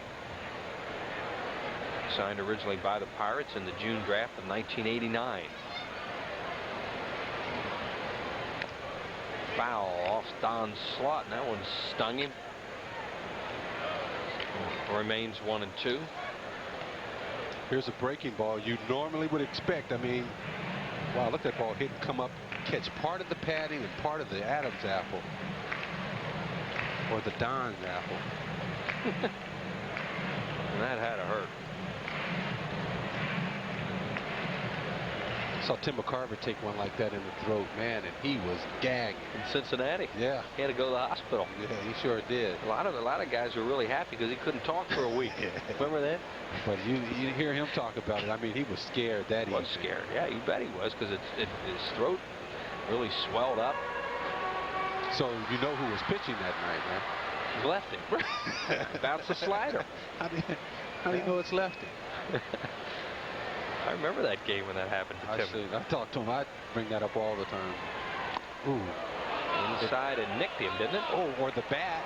Well, Baptiste thought it hit him, and Vanover agreed. Well, one thing we know is it didn't hit him hard enough for him to bend over like he did.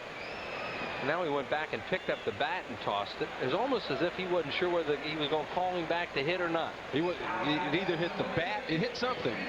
It definitely hit something. Maybe we'll get a chance to see if it hits him or the bat.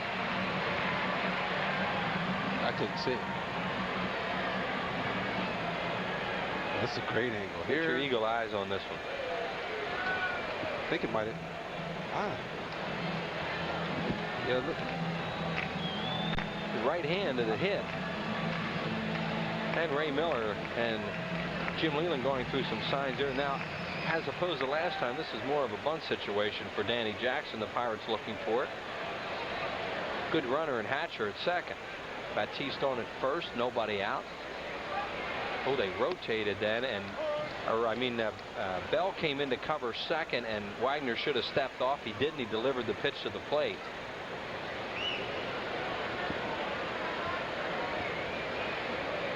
And it was over for a strike. 0-1. This guy's hard to bunt. Anybody that throws hard like this guy kind of slings it up there. He's tough to bunt. Merced charging from first base. Jackson is around to bunt again and takes it low this time for ball 1. 1-1 to Danny Jackson. You can see how Slot catches that ball. That ball is heavy. It has some sink to it that he's throwing up there. Just knocked his glove down. Jackson on the year with 7 sacrifices. Slot has been hitting the Adam's apple already in this inning. Last thing he wants now is a bunt fouled off to nail him. Jackson bunts. They're going to go to third. No. Looks to second. Back to first. Wagner looked at every base and finally retired Jackson on the successful sacrifice. 1 out. You got Hatcher, who's a good runner at second base. He was off far enough, just far enough, for Wagner to think he wouldn't have a play at third base. But the ball was hit hard right back to him. He had a shot. So you see Jeff King is staying at home right there. That's the play. You can tell by how he's playing. But right there, when Wagner picks it up, he's automatically looked at third, second, and then said, hey, I better get somebody. He looked everywhere but home. Now they're going to walk Dykstra to load him. Second intentional walk of the ball game. The other one was given to Pete Incaviglia in the third inning by starter Steve Cook. Ray Miller on the phone to the bullpen. And the on-deck batter is Kevin Stocker.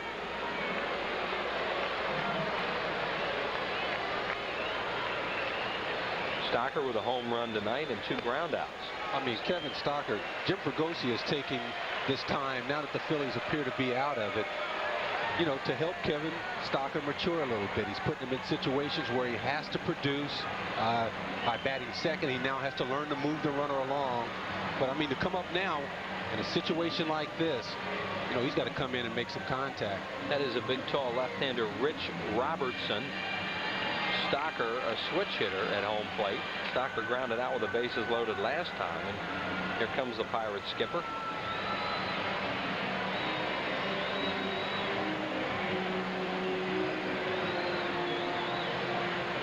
And Leland out to talk to the infielders. Well, I think if you look at Stocker, I think he's a much weaker hitter from the left side, Chris, my personal opinion. He led off the game with a home run tonight. But he had one out from the left side last night, didn't he? I mean, but this is a no doubt about it. Here's for Kevin. He knows that he's got a shot there. Look how shallow McClendon was playing him in left field. He had to go back for that one. And Jim Leland will stay with Paul Wagner to pitch to Kevin Stocker.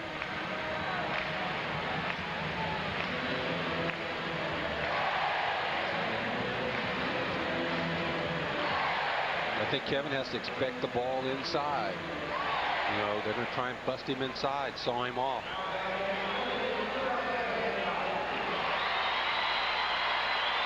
Stocker has never had an at-bat against Paul Wagner in his career. Well, now he's about to get one. And the first pitch is that hard sinker low, ball 1. Phillies with the bases loaded and 1 out. Okay, Kevin Stocker last time 3-1 count. Pitcher took something off. He was a little bit out in front. 1-0. He knows he's going to get a fastball. Nice easy contact. As you stay ahead of the pitcher there, don't try and overdo it because you know he has to get this pitch over. Don't help him out by being over aggressive.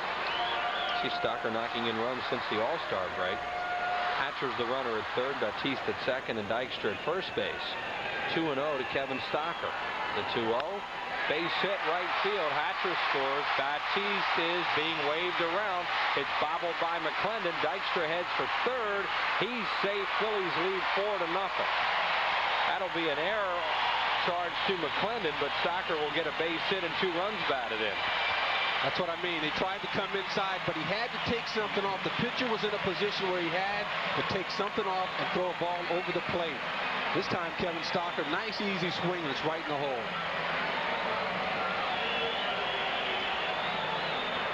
Okay, 2-0 pitch.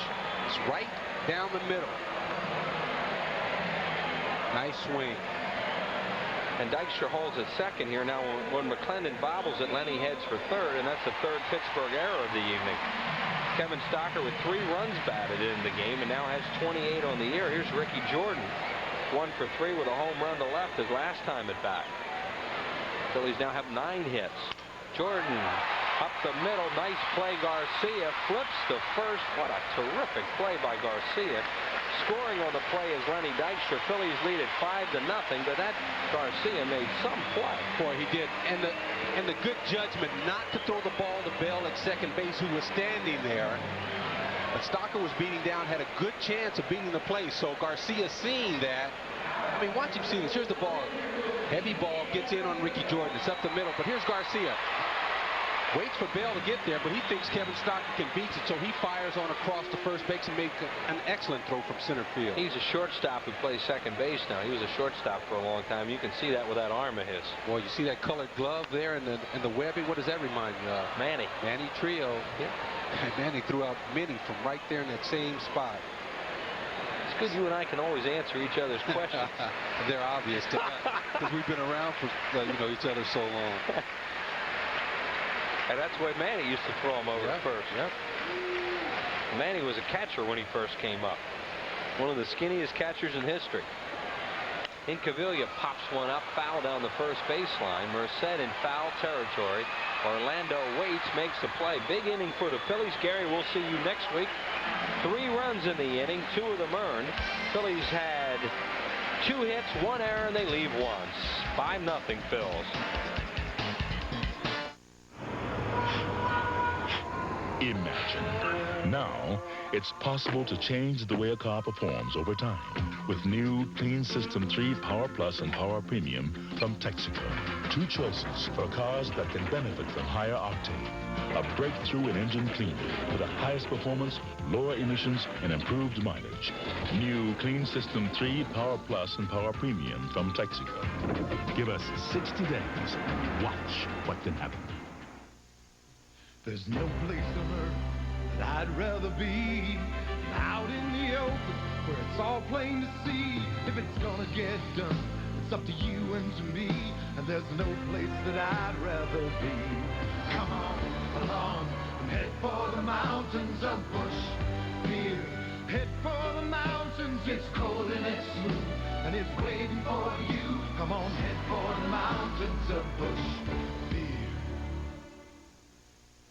Lock your doors, turn out the lights, switch on the TV, and don't leave home. The fall movies are coming to Prism with Bruce Willis in Striking Distance, Johnny Depp in Benny and June, Christian Slater in Untamed Heart, Sylvester Stallone and Wesley Snipes in Demolition Man, and Harrison Ford and Tommy Lee Jones in The Fugitive.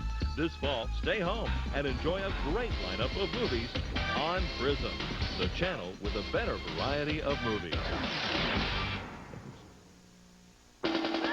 Circle this date now. Thursday, August 18th, 1:05, the Phillies play the Reds in the final business person special of the year. And you'll receive a special Pride of the Phillies poster, compliments of Mellon PSFS. Call 463-1000.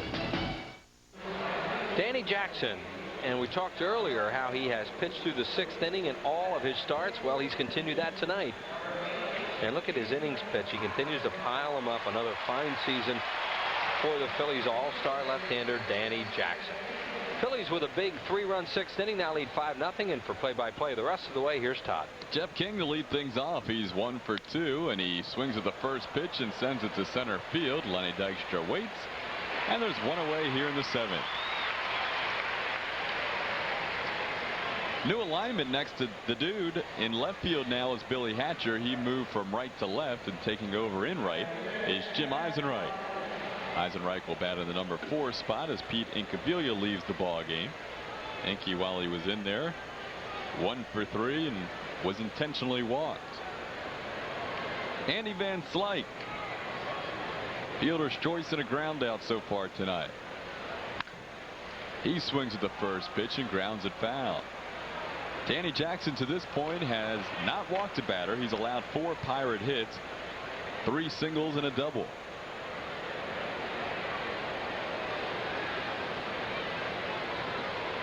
He's retired 16 out of 18.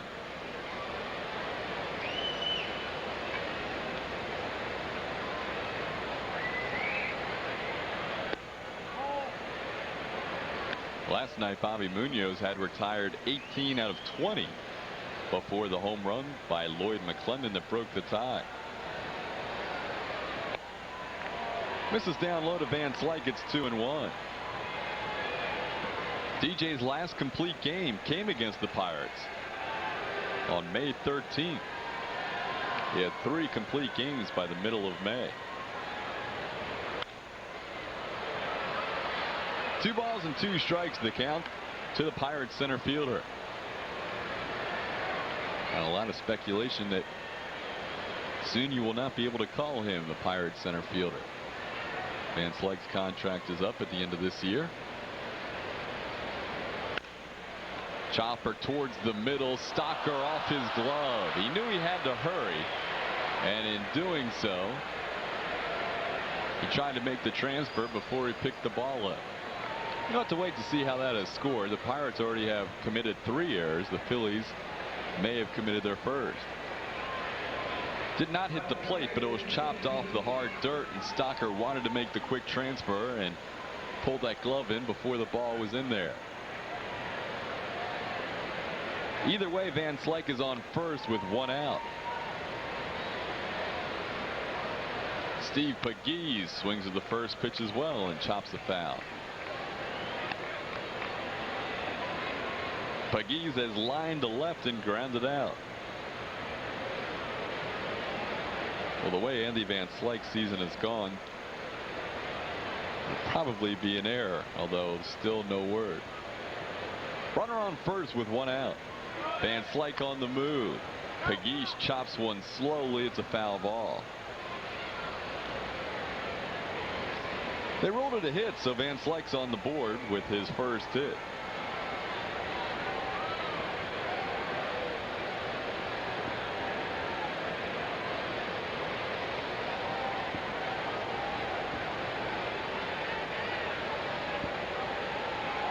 Kevin Stocker does not get the error. So Phils still have not committed an error in this ball game. 0-2 the count to Steve Pegues. In on his fist towards Batiste. Batiste to ready. No chance for the turn. Pegues gets down the line in pretty good shape, and he's alive on the fielder's choice. Not really a double play ball either, because it took that big high hop to Kim Batiste. Randy Reddy tries really hard. You know, Spiky, he's going to hang in there, and Van Slyke really goes after him. He makes a good relay throw there, but as we mentioned, that's not a double play ball. 2 outs, a runner on first, and Don Slaught the batter. Pirates trail 5-0. Phillies scoring 3 in the 6th to open up the lead a little bit. It was 2-0. Phillies number 2 and 3 hitters in their lineup have done the job.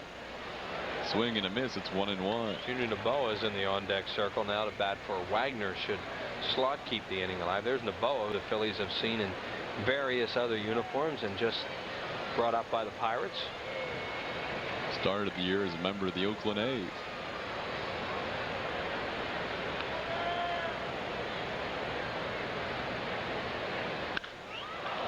In the air, well hit to center. Len Dykstra has a beat on it, though, in front of the wall when he squeezes for the final out. It's 7th inning stretch time here at the vet. Danny Jackson has the shutout going. There's a new kind of energy around here. An energy company that's doing everything it can to help protect your air and your rivers. In fact, it's one of the few in the country that already exceeds those tough new clean air standards and won't have to spend a lot of money on new equipment to help preserve your environment. They planned ahead. There's a new energy company around here. Pico Energy, focusing our energies on you. Ford dealers have a system for repairs, starting with the service advisor. He's the main customer contact in diagnosing problems and getting the job done. We'll get this car. He can help save you time. He can help save you money. And you can find him here. Quality Care, where the quality continues.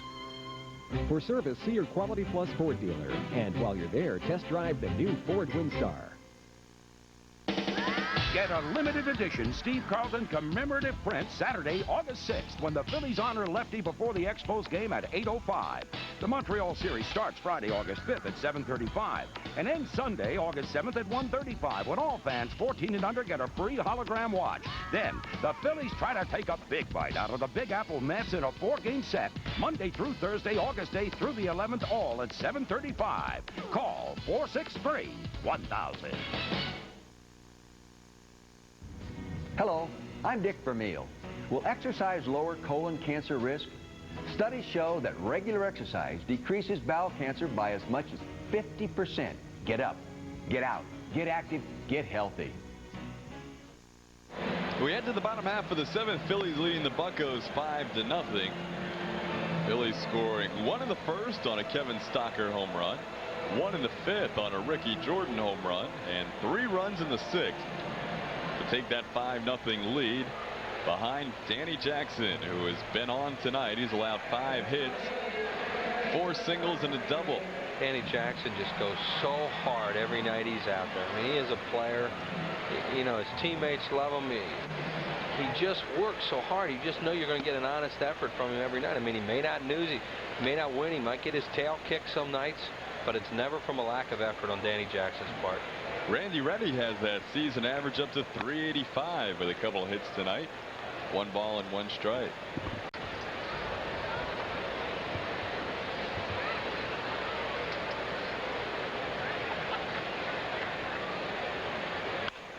He's 3 for 4 as Reddy singles into center field.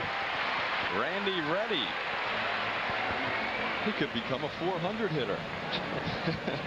He and Tony Gwynn. I got to tell you this story, Todd. Charlie from the press box just came in and wanted to know if we had another Prism shirt around, these green Prism shirts. I said, why? He says, well, Richie asked me to come over and ask you if you had another one because he just dumped pizza all over his shirt. And he needs a new shirt. Now, I love that man, but I'm not going to give him my shirt. Wonder how there was pizza in that booth. What a surprise that is. Yeah, what a shock that is, right? Todd Pratt the batter. What a There he is. There he is. I don't see the sting. Well, well, the pizza must be a little lower. Wild pitch is low. Speaking I think I did see a few little grease spots there, a little lower. We had the extra shirt yesterday. We had your shirt. 2-0 the count to Pratt as he fouls it up to the 400 level and off the facing of the press box. We'll see if Larry Rosen, there's your father, see if Larry Rosen can come up with, yeah, there's a little mark there. See it right there? There it is. We can get a shirt for Whitey.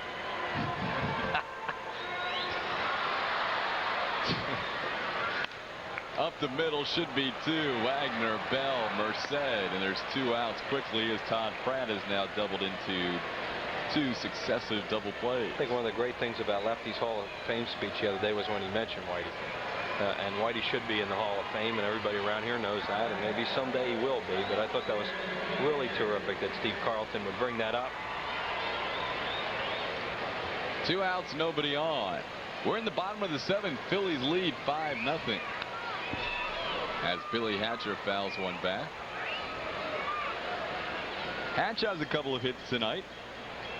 The hardest hit ball all evening long was a line out to the third baseman. He's had an infield hit and a little bloop to center. Here's another little bloop, but this won't find the open spaces. Merced corrals for the final out. So leadoff single doesn't do any good for the Phils in the 7th, but they still have a comfortable 5-0 lead.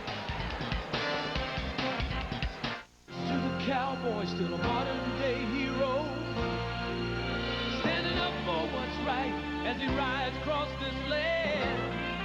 He still earns every dollar to pass through his hands.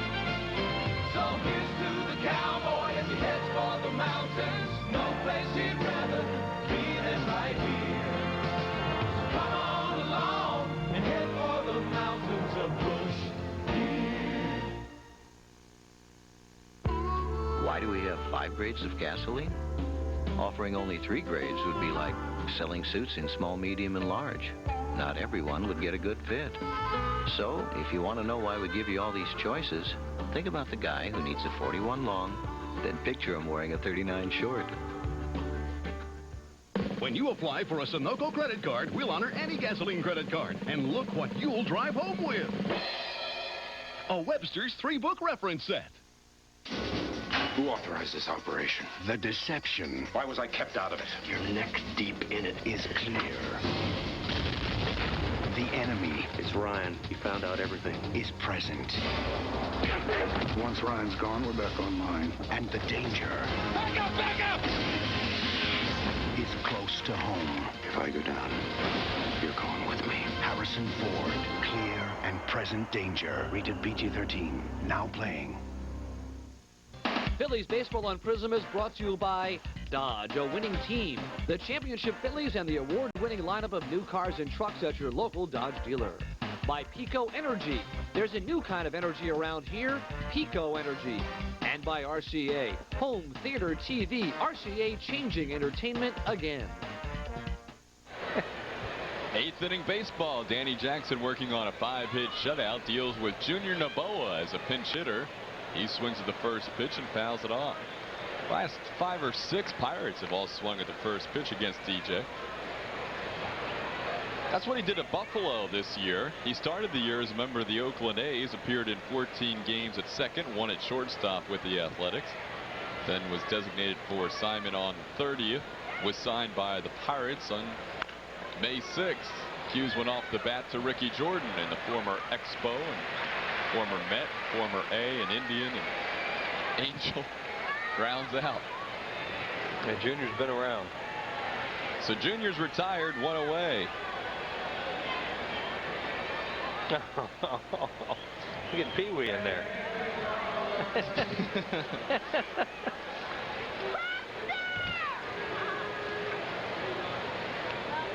team lacks power, and they're looking for some divine sources from Pee Wee Herman. Sometimes your automatic sensor has to go off. DJ has reached the century mark. 0-1 to Carlos Garcia. Herman is not on your lineup card as a reserve. Around the bunt is Garcia, 1-1. DJ has struck out 7 so far. Has not walked a batter.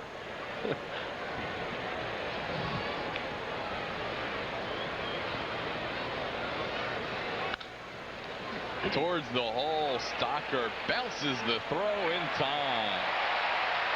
Oh, we speculated earlier about Batiste possibly bouncing the throw. That time Stocker used the turf. No doubt about it. That's what play Dave Concepcion popularized in the 70s when the turf came along in a lot of stadiums, and Kevin Stocker needed the turf that time to throw out a speedy runner like Carlos Garcia. So 2 outs, nobody on. Jay Bell, the batter.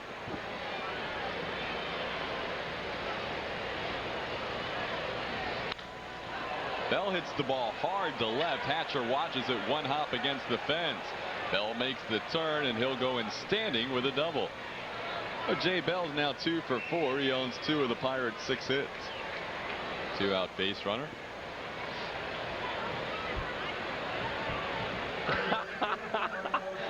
Well, he got his shirt out of it. There's a slice of pizza. There's some pizza. There's Charlie Rowan over there. Did manage to get him a shirt. Skip memory lane. Clayton devouring the pizza in the background.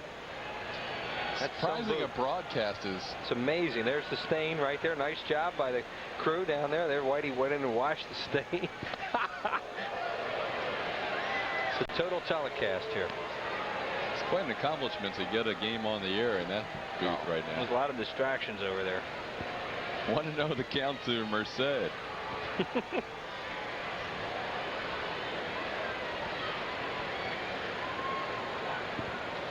Merced 0 for 3 tonight, 0 for 7 in this series. Has struck out twice and grounded out. They saved some of that pizza. A little hungry? Mm-hmm. He's given Merced trouble all night with that hard slider, Todd, and there's another one. A little water.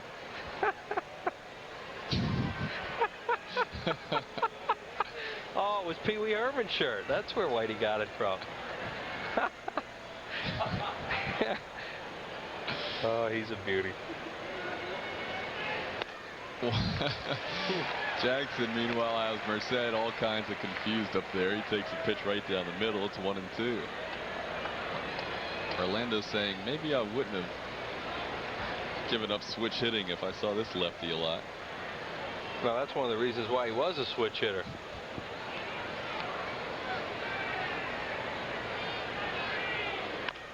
Oh, he jammed him there. Ricky Jordan with the easy play, and DJ is through 8. Phillies turn to bat in the bottom of the 8th with a 5-0 lead. Is gonna love you. I hope she loves my cooking. I'm here. Hey, Carmela. This is Susan. Smells like you've been cooking all day. Now, I'm not one to give advice, but why cook all day for great Italian? These Cento, they make everything you need for great Italian. Where can I put these? Anywhere there's room. What a lovely girl. Cento, quality products for quick and delicious Italian. For years, the people of New England had a secret. A secret that guarded them from the harsh weather. A secret that protected their wooden vessels from the raging storms. And what they used to protect their wood, you can use to protect yours. Wood preservatives, stains, clears. Cuprinol, we promise the best. From the home office in Bala Cynwyd, the top 10 reasons to watch Prism. Baseball, baseball, baseball. Great diner food in Untamed Heart. The surprise ending in Striking Distance. That catchy 500-mile song from Benny and June. Big mouths on the great sports debate. Big explosions in Demolition Man. Bob Clark's back with the Flyers. Tommy Lee Jones, Harrison Ford, The Fugitive. Enough said. Just watch. Your Budweiser scoreboard, first of all, in the National League this afternoon at Wrigley. Florida defeats the Cubs 9-8. Cincinnati pounding the Giants 17-4. Montreal shutting out the Cardinals 6-0. Atlanta on a Fred McGriff home run leads the Mets 2-1.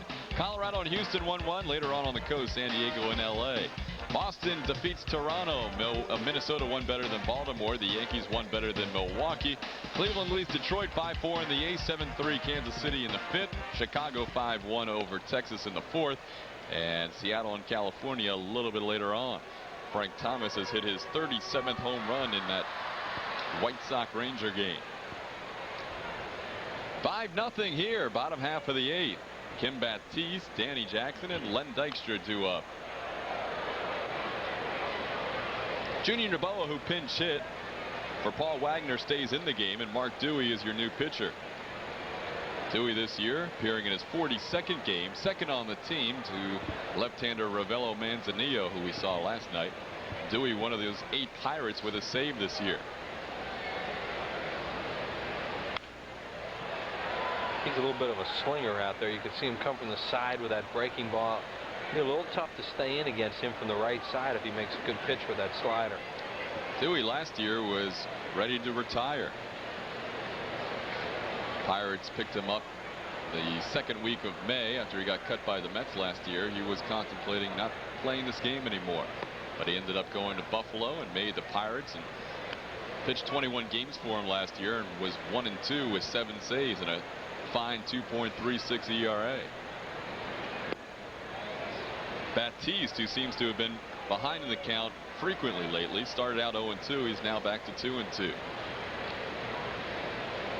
He has singled and been hit by a pitch and struck out, 1 for 2 officially. Phillies lead this game 5-0 in the bottom half of the 8th inning, looking to win the second game in this 3-game series.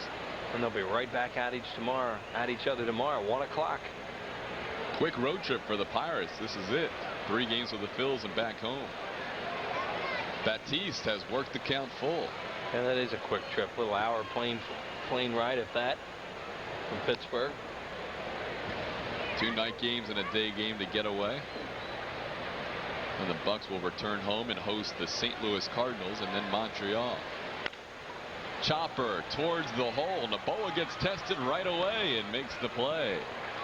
A junior who's played primarily second base in his career makes the play from short. 1 out here in the 8th. Nice hand for Danny Jackson.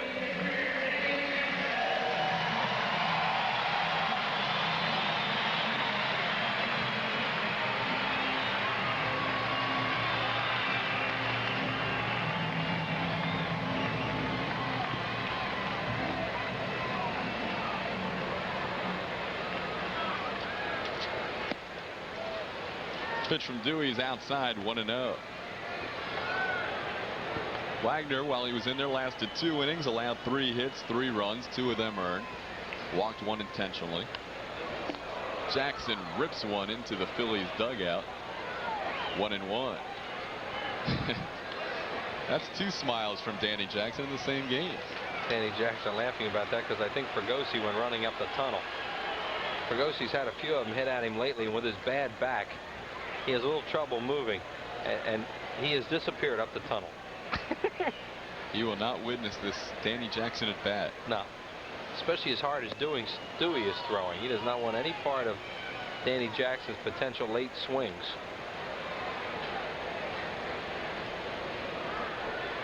One and 2 the count to Jackson. 1 out, nobody on. Well, DJ strikes out, but more importantly for him, he's 1 inning away from a shutout as he strolls back to the dugout. 2 outs, nobody on, and back to the top of the order.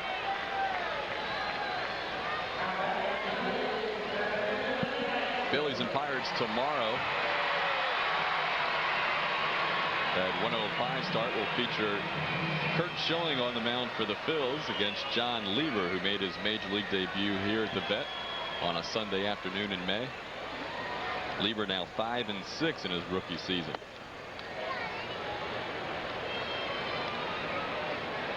Want to know the count to Dykstra. He's reached base 3 times without the benefit of a hit. He's grounded out, reached on an error, walked, and was intentionally walked. And he's ahead 2-0.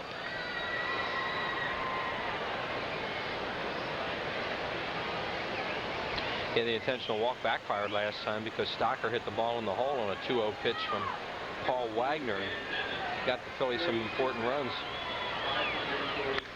That ball's ripped to right field. Going back, McClendon reaches up. It's off his glove. Dykstra heading to second. He's thinking 3, and he's going to get there. That should be a triple for Lenny Dykstra. He didn't play it very well, did Lloyd McClendon. But Dykstra really hit that ball hard, and McClendon just wasn't able to get to it. 5th triple of the year for Dykstra. He ties for the team lead with Mickey Morandini. Here's Lenny, got ahead in the count. Here's McClendon drifting back, still going back, and then hits off his glove and kicks away from him, and then goes back towards the fence, and that's why Lenny was able to get 3. Now Kevin Stocker has a chance for his career high in RBIs. He has matched his career high with 3 runs batted in already. Ricky Jordan has driven in the other 2, so the 2 and 3 spots in the order have all 5 RBIs tonight as the Phils lead at 5-0. Kevin Stocker approaching 250 at bats. He has 243 right now and has his average at 284. Well, that is a very healthy average for, for right around 250 at bats, especially when you've hit 8 most of the year. Batting number 2 tonight, as you saw, he's 2 for 4, including that home run, his second in as many nights, second on the year. Grounded out twice and singled home a couple of runs. His last time up with the bases loaded. 2-0 pitch. Swing and a miss at that tailing fastball. It's 2-1. A little anxious that time on a 2-0 fastball, and Dewey had good movement on it away from him.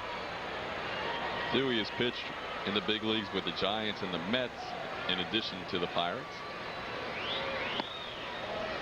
Stocker has been ahead of the count tonight, 3-1.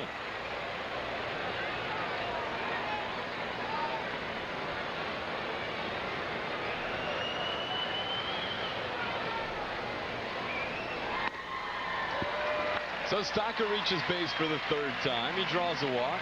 Now the Phils have runners on 1st and 3rd, and Ricky Jordan, who's swung the bat well tonight, steps up.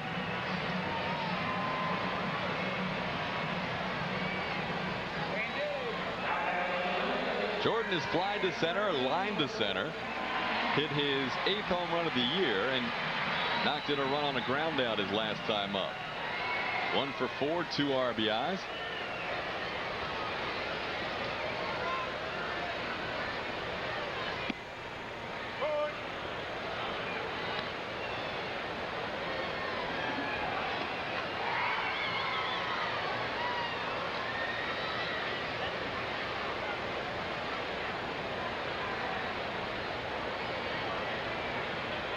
Pitch.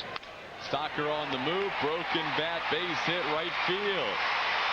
Garcia, the second baseman, covering and left the right side open, and Jordan breaks his bat and finds the hole, and the Phils now lead 6-0 on Ricky Jordan's 3rd RBI on the night. Dewey made a great pitch on Jordan right on his hands, and as Todd said, he broke his bat and shot it through on the right side. So it's been Jordan and Stocker tonight, the offense for the Phillies. Here's the fastball, runs in on him. The runner going, Stocker at first base. Garcia covering, Garcia covering, and there it goes to right field. So Stocker with 3 RBIs, Jordan with 3 RBIs, each with a home run, and the Phils now lead it 6-0. That's hit number 12 for the Phillies. Nobody up in the bullpen, so Danny Jackson will go out for the 9th. The Phillies have not had a complete game shutout from a pitcher this year. They have had 5 shutouts. They're all combined. 3 of them on starts by David West. Outside 1-1. And there is Jackson, who would like to go out and do that. He has a nice lead now, 6-0. And not a whole lot of pitches, as we mentioned in the 8th, just went over the century mark. Eisenreich's first at bat results in an RBI. Base hit into right field. In to score Stocker. Over to third goes Jordan. And the Phils have put together another run. It's now 7-0. Yeah, they've really broken open a tight game through 5, with 3 in the 6th and now a couple here in the 8th inning. Mark Dewey is a very different pitcher when he's pitching to left-handed batters than to right. Eisenreich, who basically had the night off, comes in for defense, gets an at bat, picks himself up a base hit and a run batted in.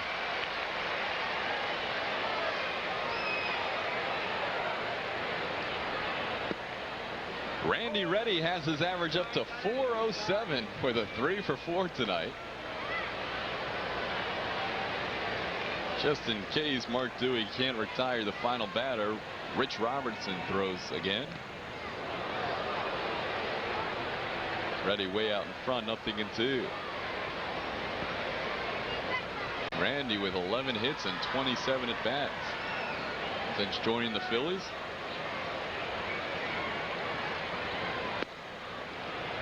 Called third strike, and Dewey is finally out of the inning here in the 8th.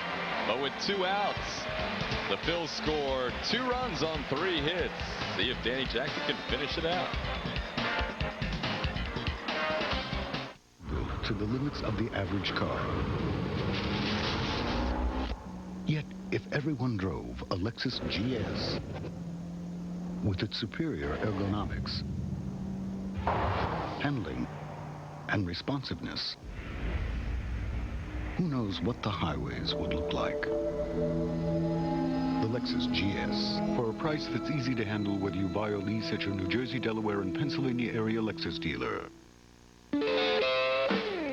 It's got a new cover, it's got a new name, but on the inside, it's exactly the same. It's the real fine, genuine, more choices, gold mine, yellow pages from Bell Atlantic. Presenting the genuine Bell Atlantic Yellow Pages. Same book, new name. 9 out of 10 use it.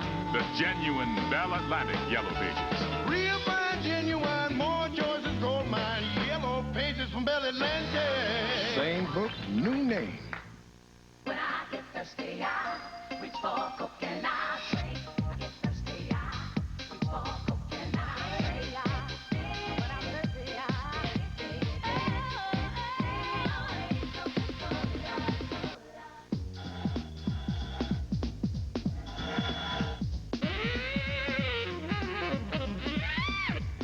That's hot.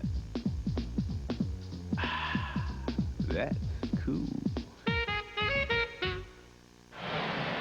Next Tuesday will be our next Prism telecast when the Mets are in town. Mets in town for 4. We have Tuesday and Wednesday night's games. Game time 7:35. First pitch pregame show. And Larry Rosen comes your way straight up at 7. Speaking of those Mets, Danny Jackson last pitched a shutout last year, June 12th at Shea Stadium against the Mets. It was his first shutout since 1989. He toughed it out, didn't he? The pizza-stained shirt has remained. We'd like to thank those fans for that Prism sign here at the ballpark. Jackson's allowed 6 hits. He has not walked a batter as he faces 4, 5, and 6, led by Lloyd McClendon. First pitch misses high and away, 1-0. When he pitched that shutout against New York, it was his first shutout since 1988, rather, at Chicago. McClendon, who was a teammate of his in Pittsburgh and in Cincinnati, not Chicago. So far tonight against his former teammate, McClendon is 0 for 3. Sends one high in the air, high enough that it'll be playable by Dykstra. McClendon just missed, putting the Pirates on the board.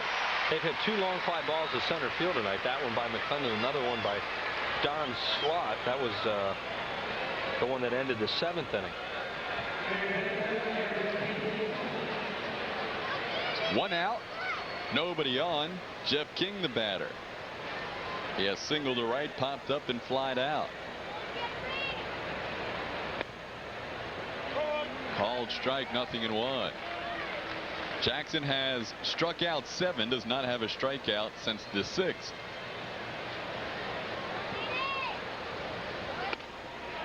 Outside, 1-1. Danny Jackson in control, leading 7-0, 1 out in the 9th.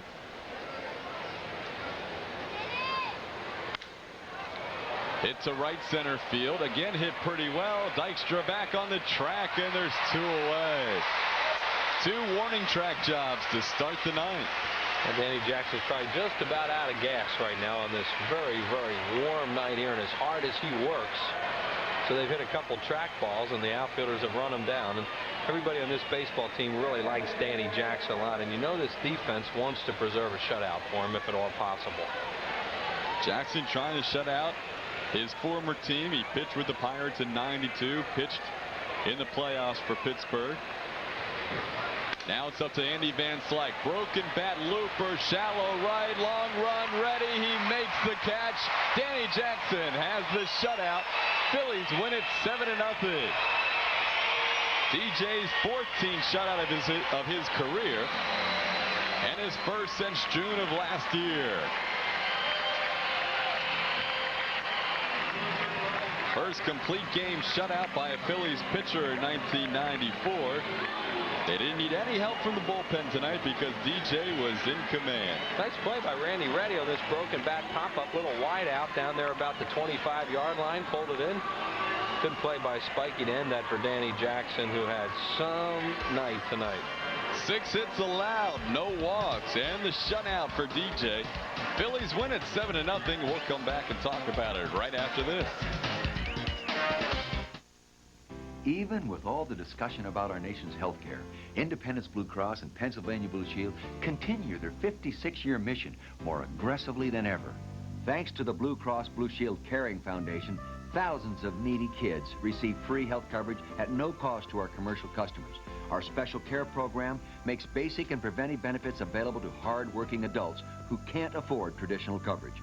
We cover hundreds of thousands of individuals, senior citizens, and small businesses, giving them the peace of mind that comprehensive insurance can provide, which in most cases would not be available elsewhere. All this, plus our attractive, affordable programs like Personal Choice and Keystone. And we're doing the job with one of the lowest administrative expense ratios in the nation. That helps hold down your premiums. Within this ever-changing healthcare environment, Independence Blue Cross and Pennsylvania Blue Shield stand by their commitment to high-quality, accessible health insurance for everyone. No wonder we're the health plan you can lean on. Only Daily TWA takes you to some of Europe's most exciting cities for some of the lowest prices around. With so many daily nonstop flights, it's never been easier or more convenient to get to the heart of Europe, which is good news considering how much Europe there is to see. In fact, with so many flights to so many destinations, you might say that TWA's put Europe at your feet.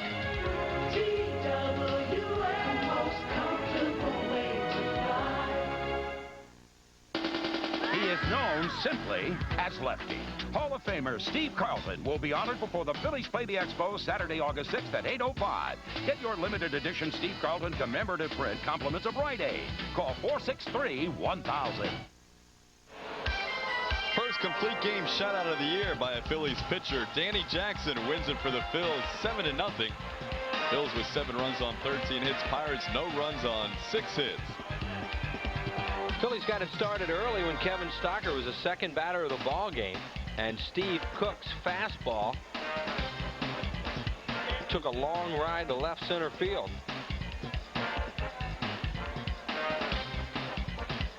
And then Ricky Jordan really poleaxed one here off Cook. Breaking ball outside a little bit, and Ricky Jordan nails it. Deep left field. Hits right in the first row there and then kicks back out. And then Kevin Stocker, after an intentional walk to Lenny Dykstra, hits his ball on the line to right field. 2 runs scored. McClendon bobbled it, sending Lenny Dykstra to third, where he would eventually score, and that would make it 5-0. Phillies tacked on a couple more and had one of their better offensive games in a while. But the big story of this game was a great pitching tonight by Danny Jackson. And we'll talk about that right after this on Prism.